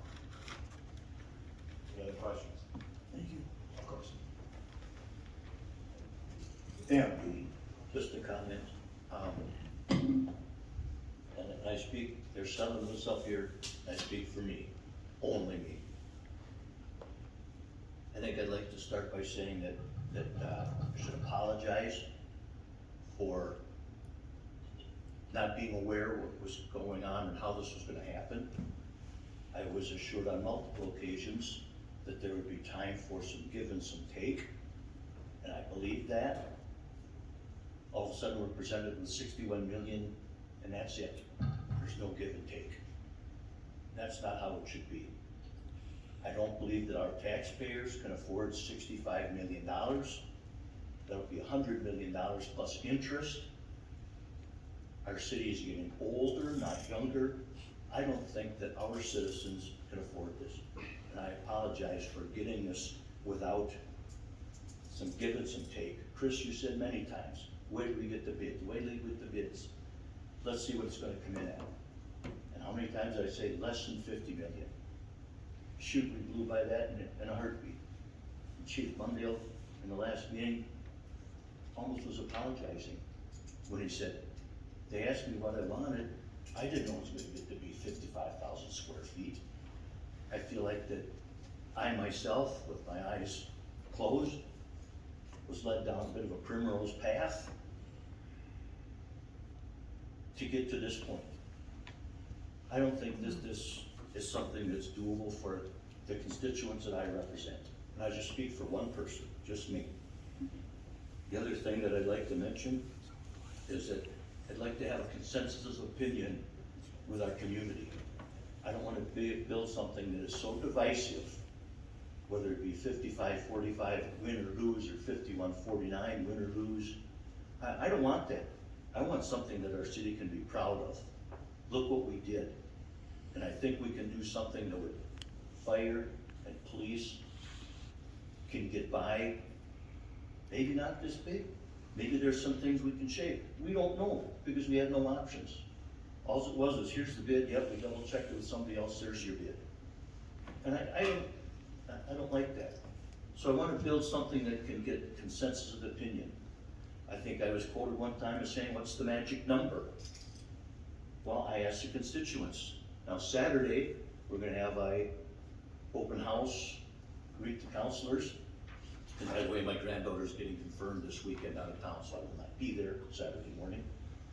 But please, all I hear is yapping and complaining, if you will. Come Saturday morning and bring your ideas. Not just we can't do this, we can't do that. Bring your ideas. What can we do? What feels good to you? Does 20 million sound good to you? Does 15 million? Does do nothing? We don't care about our police and fire? Do we want to build police and fire, but then eliminate something else? Come to the meeting and say, what should we eliminate? Should we eliminate park and rec? Should we eliminate the outdoor water park? That's going to need some substantial capital investment this fall, I believe it is. Then what should we eliminate? If you want a zero tax increase, come and talk to us. Let us know. What should we cut out? The money is limited, but the bottom line is we have to do something. These folks cannot be first responders and have our backs in the facilities that they're in. We have to do something, folks.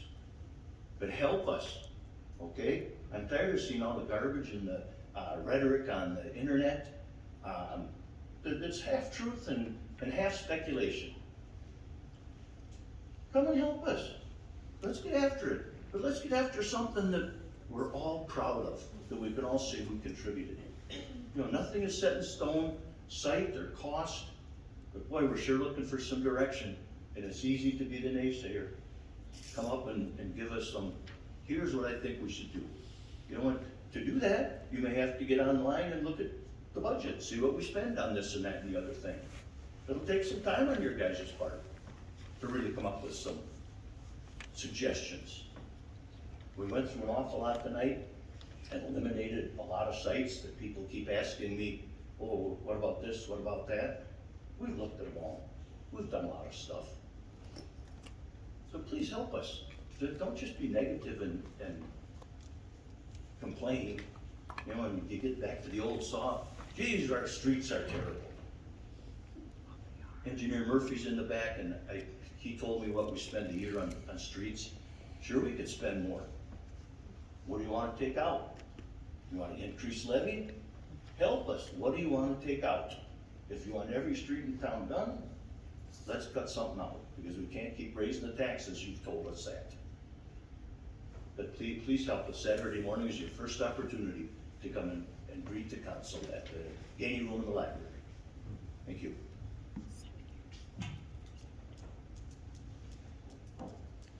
Nate?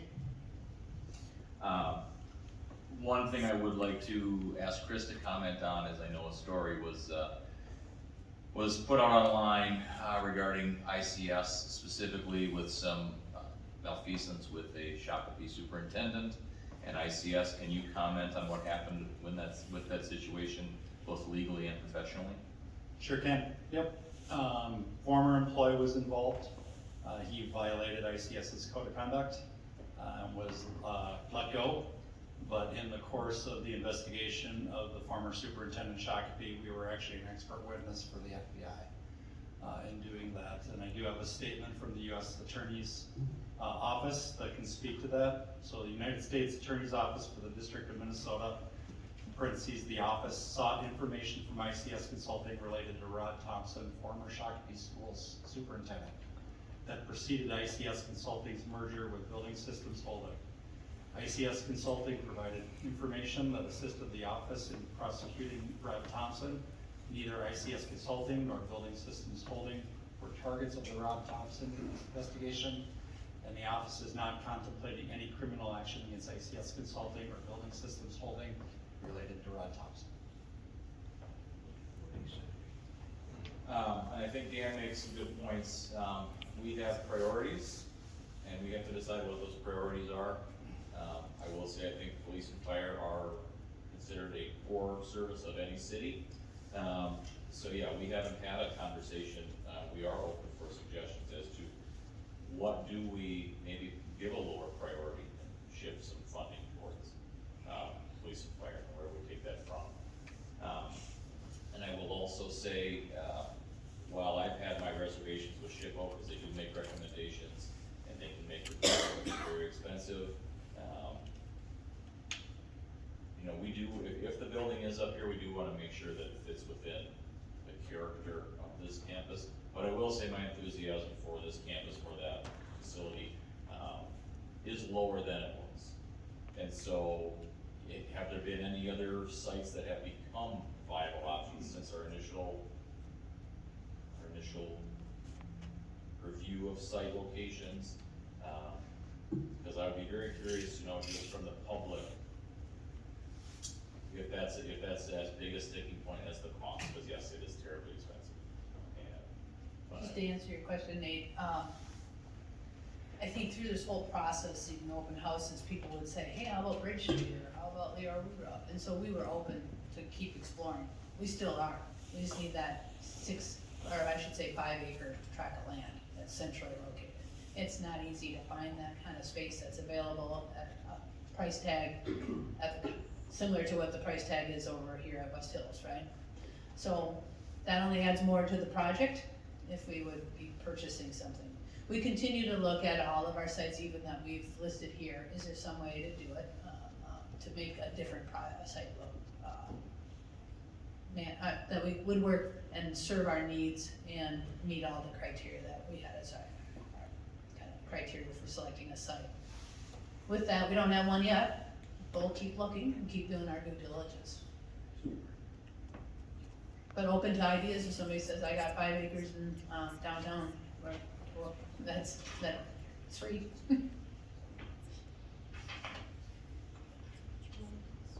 Yeah, and to Dan's point, Nate's point, yeah, we made the challenging decision not to continue with the lease on the downtown parking lot. It's a savings of a little less than $8,000 a year. It's not much. It's not much. But last year, we were challenged with a 13% levy that we heard was too high. We had to cut some things out. And I think that we continue to do that. Got a letter this week from some businesses downtown, and I found it interesting that one of the people that signed the letter is a Chamber of Commerce member. He's on the Public Policy Committee, and he tells me every year, you gotta cut levy, gotta cut levy, gotta cut levy. And I said, well, you have to keep that lease. Well, you can't keep spending money and drop the levy. Something's gotta give. And this is going to be an extremely challenging year for our budget. I don't think anyone thinks it's gonna be a fun budget year for us. And it's not easy to cut things that people are used to. But that's our challenge. That's what we've been elected to do. And, I just found it ironic that on one hand, this gentleman says cut the levy, and then on the other hand, well, you do it, but don't do it where it hurts me. So. I guess the one thing I'd add, just on the building side of things, having been on the task force for seemingly 14 years, 25 years, I don't know, it seems forever, 4 years actually. And having driven around the Twin Cities numerous times to fire stations, police stations, we saw a lot of them. I will say the inside parking for the police is not optional, and eliminating the bay for the fire is not optional. They need to have their equipment when they need it. I've had a couple of people tell me that every time you guys build a building, it costs way more than it's supposed to cost. And I find this interesting. And the last time the city of Owatonna purchased land, planned a building, built the building, and christened the building, 1906, the current fire hall. Done a lot of additions, we've got a lot of old buildings that we've acquired, but we haven't built anything. So, we did just finish a $70 million wastewater expansion though, which is pretty important as well. So, just a few comments.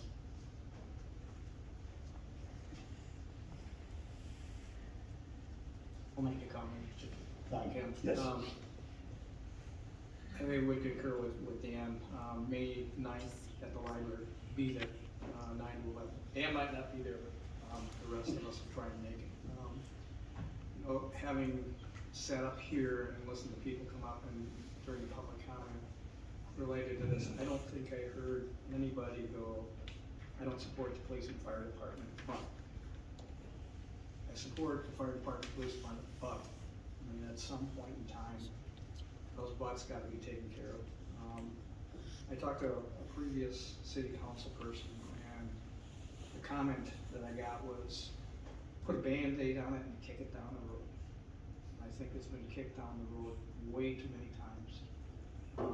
And then there's somebody that I respect a lot, made a comment, said, if not now, when? When is gonna cost a lot more than now. I think we looked at, and again, I wasn't involved in the actual task force, but on the steering committee, to try and minimize costs to the taxpayers. Is it a big nut? Yeah, it's a big nut, but back to Doug's point, when's the last time we actually built something that we had to pay for? Wastewater treatment plant? I think we got something from the state for that, so again, I think Sean's group did a stellar job of doing within the budget, but we can't continue to expect our police and fire department to be in substandard facilities. Would anyone in this room want to work in a building that potentially could make you sick? I mean, we don't want that for our people. I mean, they are dedicated people that run into the fire. They run into when there's a shooting. I mean, I'm sorry, I'm very passionate about this. So the other part of it is, we had the reverse referendum. Hey, let's vote on it. Let's see where the people want to go. But again, remember, the further we kick the can down the road, put the Band-Aid on, Chris outlined the Band-Aid, that's a big nut too. And what's the life expectancy of some of those buildings? I don't know. Again, let's keep in mind that these people that serve us are putting their lives in danger every time they go to do, whether it's a traffic stop or run to a house fire. And they deserve our respect, and Devin has outlined that, but golly, let's do it right. Now, I've been in the construction industry for 30 years, and I've heard this value engineering and right sizing. Let me tell you, the only thing I ever saw come out of that is cheaper products. And sometimes cheaper doesn't work out very well. So again, that's my comment. I'd like to see us go forward with this. I'd like to see a public vote, see where everybody lands on. And if, you know, I see someone shaking their head, you don't wanna do a public vote?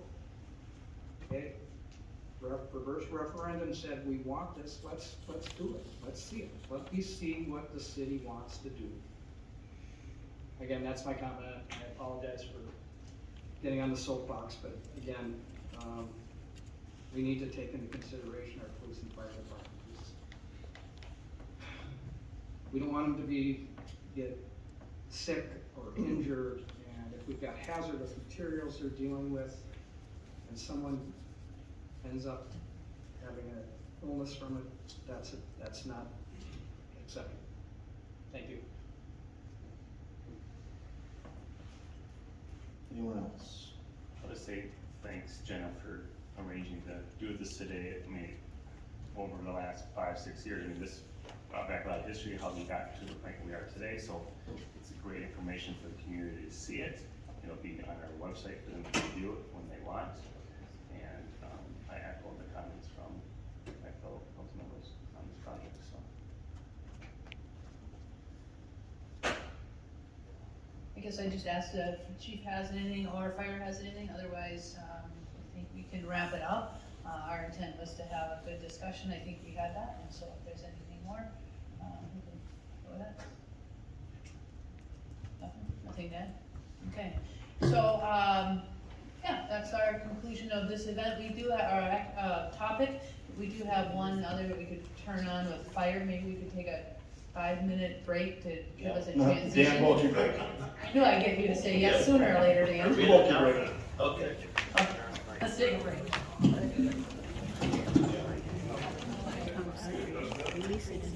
Wow. President of the Oakland Firefighter Relief Association. I was asked to come up tonight and give a little more background information as it pertains to our our relief association. What the relief association does is we offer benefits to firefighters and their families, and most importantly as a retirement pension after 10 years or more of service with the fire department. The agenda is a little bit of background information as it relates to the Fire Relief Association. We're going to go over the Board of Trustees and the executive officials in the city. A little general fund overview, how it's made up, along with their special fund overview. And then the benefit levels as they relate to the municipal contribution level and the level of our Relief Association as it stands today. And I have a couple slides on assets and liabilities related to the percent funded of our accounts. A little background is the Oakland Fire Relief Association was established in 1895, so roughly 130-some years ago. Benefits for the members include pension for members that reach years of service minimum, so at 10 years of service, you earn a 10 or 6% pension payout. At 20 years, you're fully vested, so it's considered 100% payout. So basically, from year 10 to 20, you get a 4% step every year. Less than 10, there's no retirement benefit with that. We offer a retirement recognition, include a party, like I said, for 10 years or more, and a gift.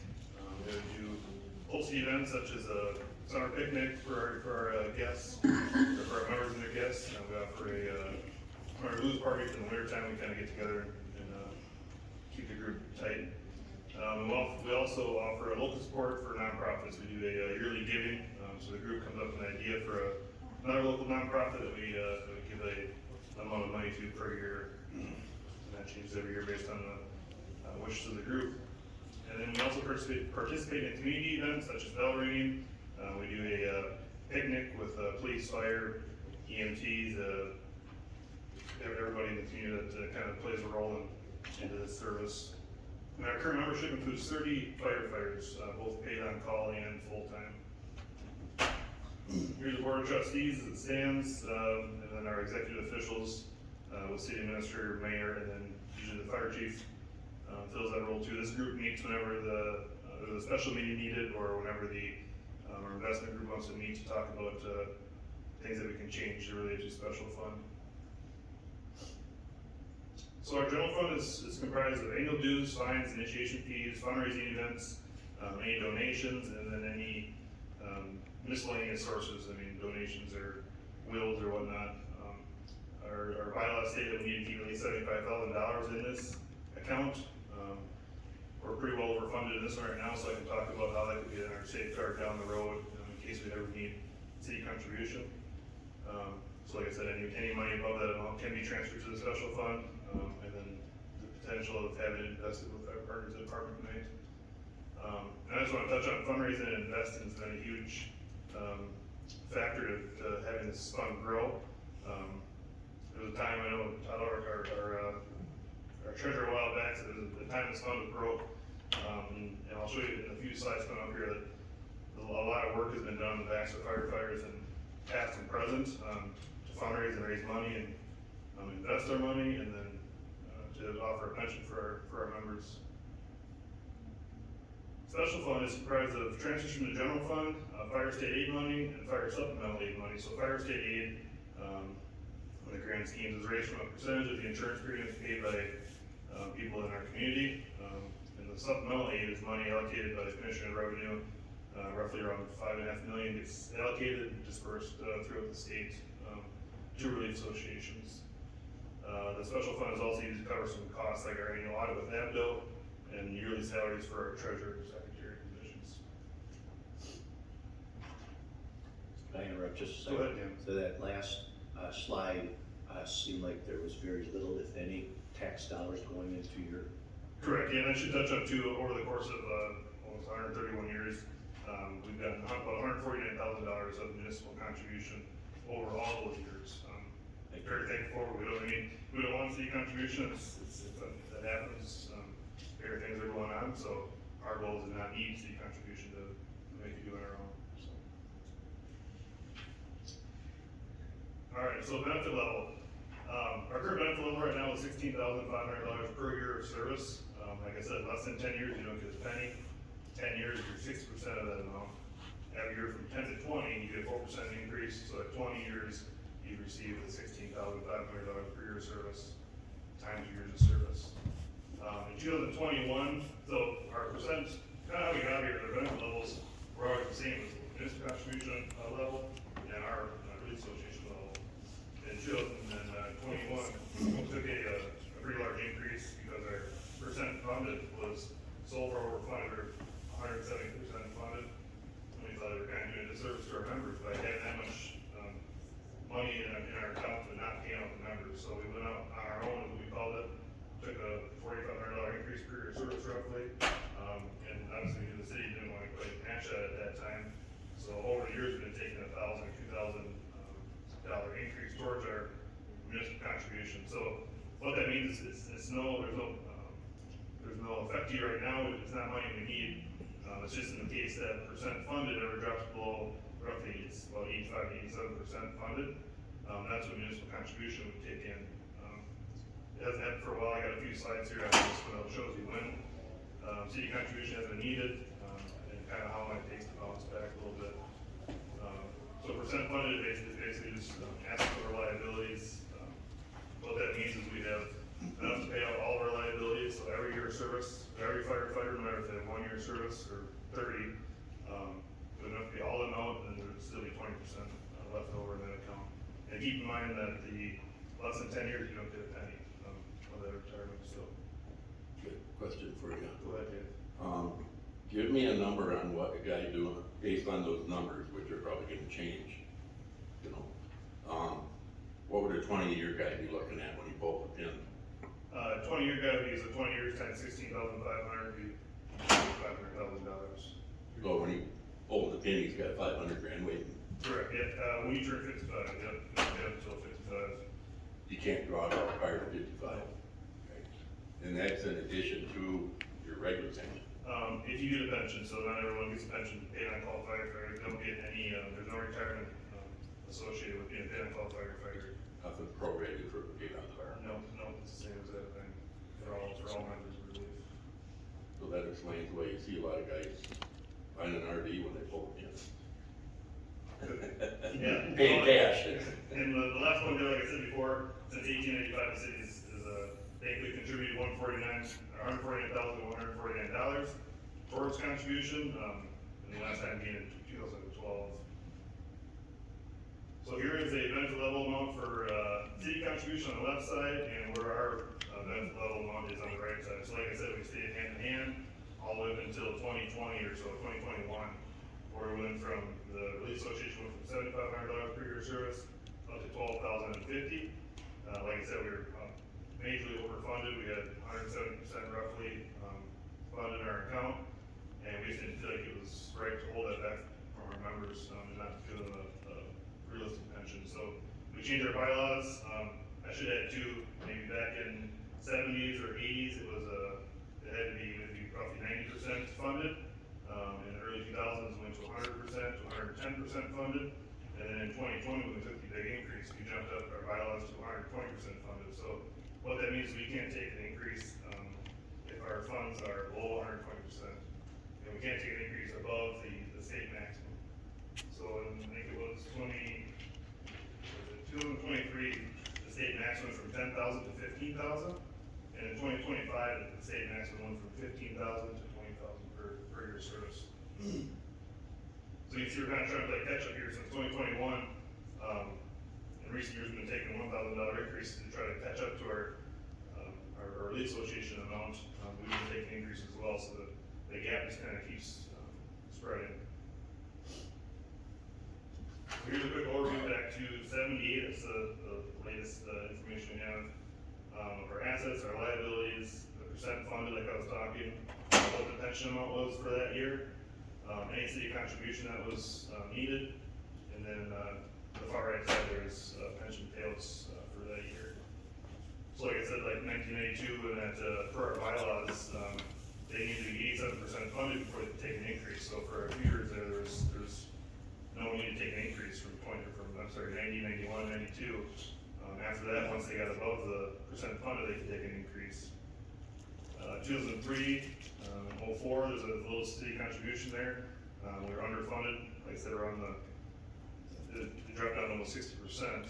They say roughly 2 years is how long it takes for a dip to happen, and then after that would be required for city contribution. Here's another slide here from 05 down to 21. We made a subtraction here with our amounts of assets. Like I said, a lot of it on the backs of past and present relief members that have done a lot of work with fundraising. Good investment kickbacks, I guess you could call it. And just a lot of work done by our members. So you can see there, everybody knows that in 2008. So like I said, 2 years later in 2010, 11, and 12 is when we needed a little bit of city contribution to help offset our percent funded. And at that time too, it jumped from, you can see it jumped from about 100% funded to 110, and then there a larger increase down in 2020. We increased that by again to 120% funded. And then lastly here's the last 4 years or so, kind of how we got here, our assets again on the left side over liabilities. Percent funded, so like you say, let's just say 2023, we were 125% funded. End of the year, we took it down to 120%, so we were allowed a $700 increase per year service. Same thing in 24, we were about 4% overfunded, took it down to 120, which allowed us a $450 increase to our pension. Does that kind of make sense, the percent funded percentages? Okay. So like I said, now the state maximum is $20,000. We're at 120% funded. This was end of last year, 4.4 million roughly. We just had a meeting last night, and I can tell you that number is about 4.7. So we're overfunded again. But we won't take an increase until the annual meeting in January. And just in closing, I just want to say that the Relief Association is a very strong fund.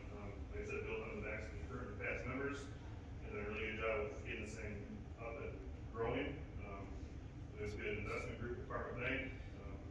They do a really good job of making sure we're in the right investment groups.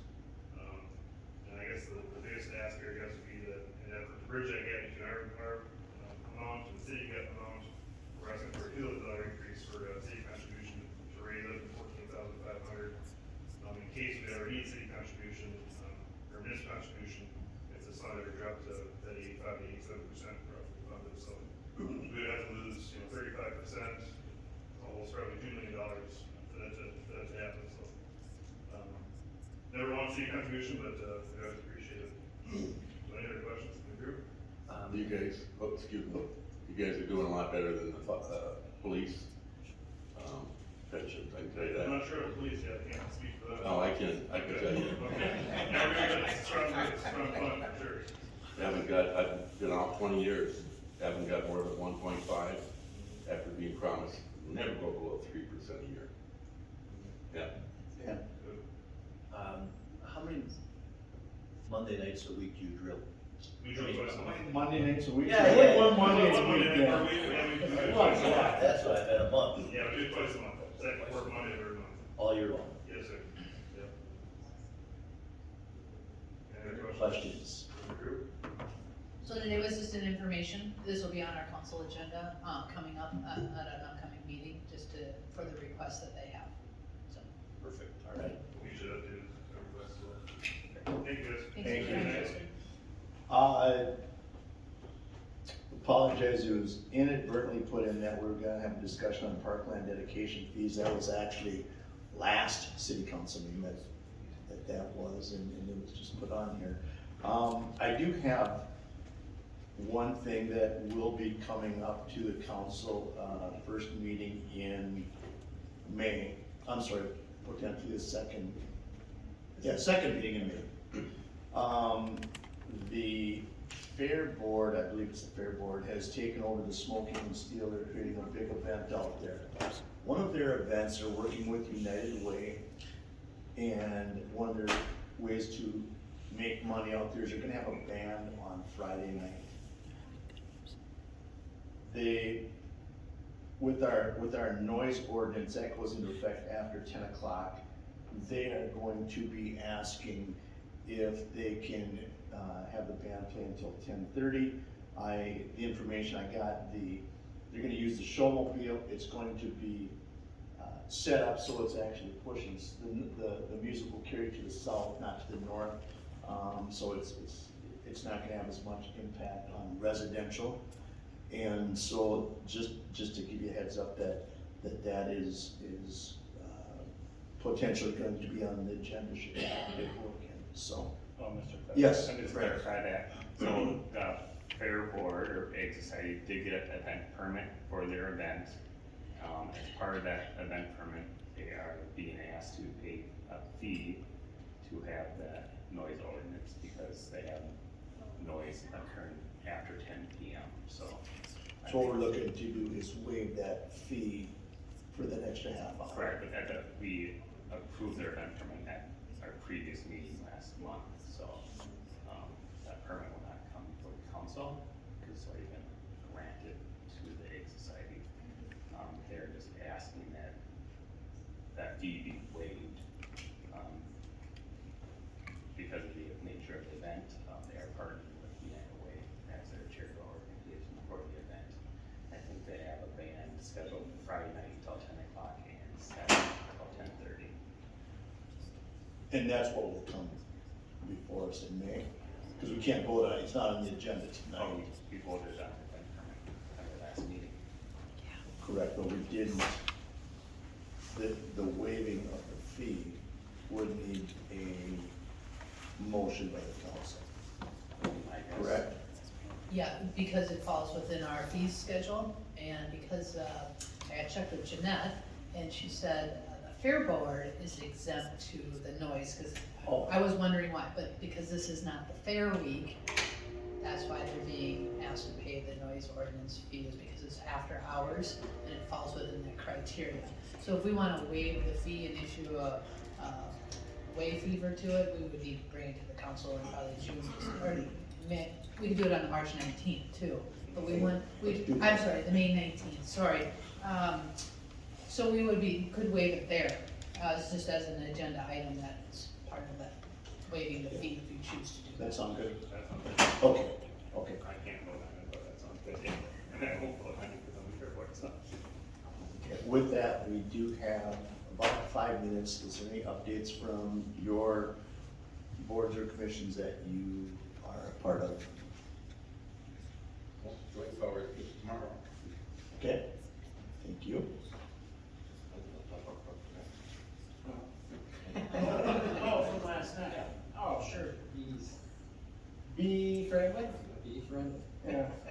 Councilman McCann and Bokie and myself attended the park board meeting last night and got a very nice presentation from the bee friendly group. Lots of good information, stuff to think about, and I don't know when that comes to us as far as what we do with that, but it was a good presentation. Park board does a great job. Yeah, it's a balance between,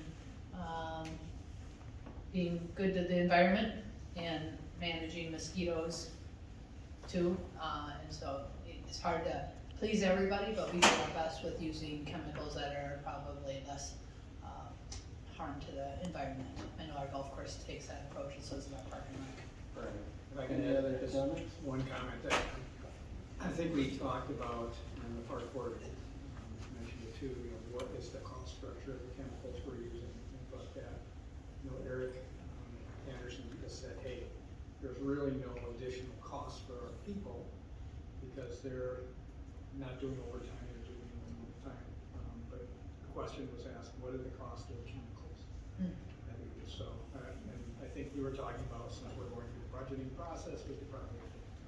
Sure, there's line item in there for chemicals. Right? Could be turf chemicals, could be painting, but there's a chemical line on there. And then the other comment that was made, and I think my client had mentioned it to me a while back, that we spray maybe once or twice, Wasita sprayed like 3 weeks. Yeah, 3 times a week. That's crazy. What your cities don't? Marshfield and Faribault. Not spray. Do not spray.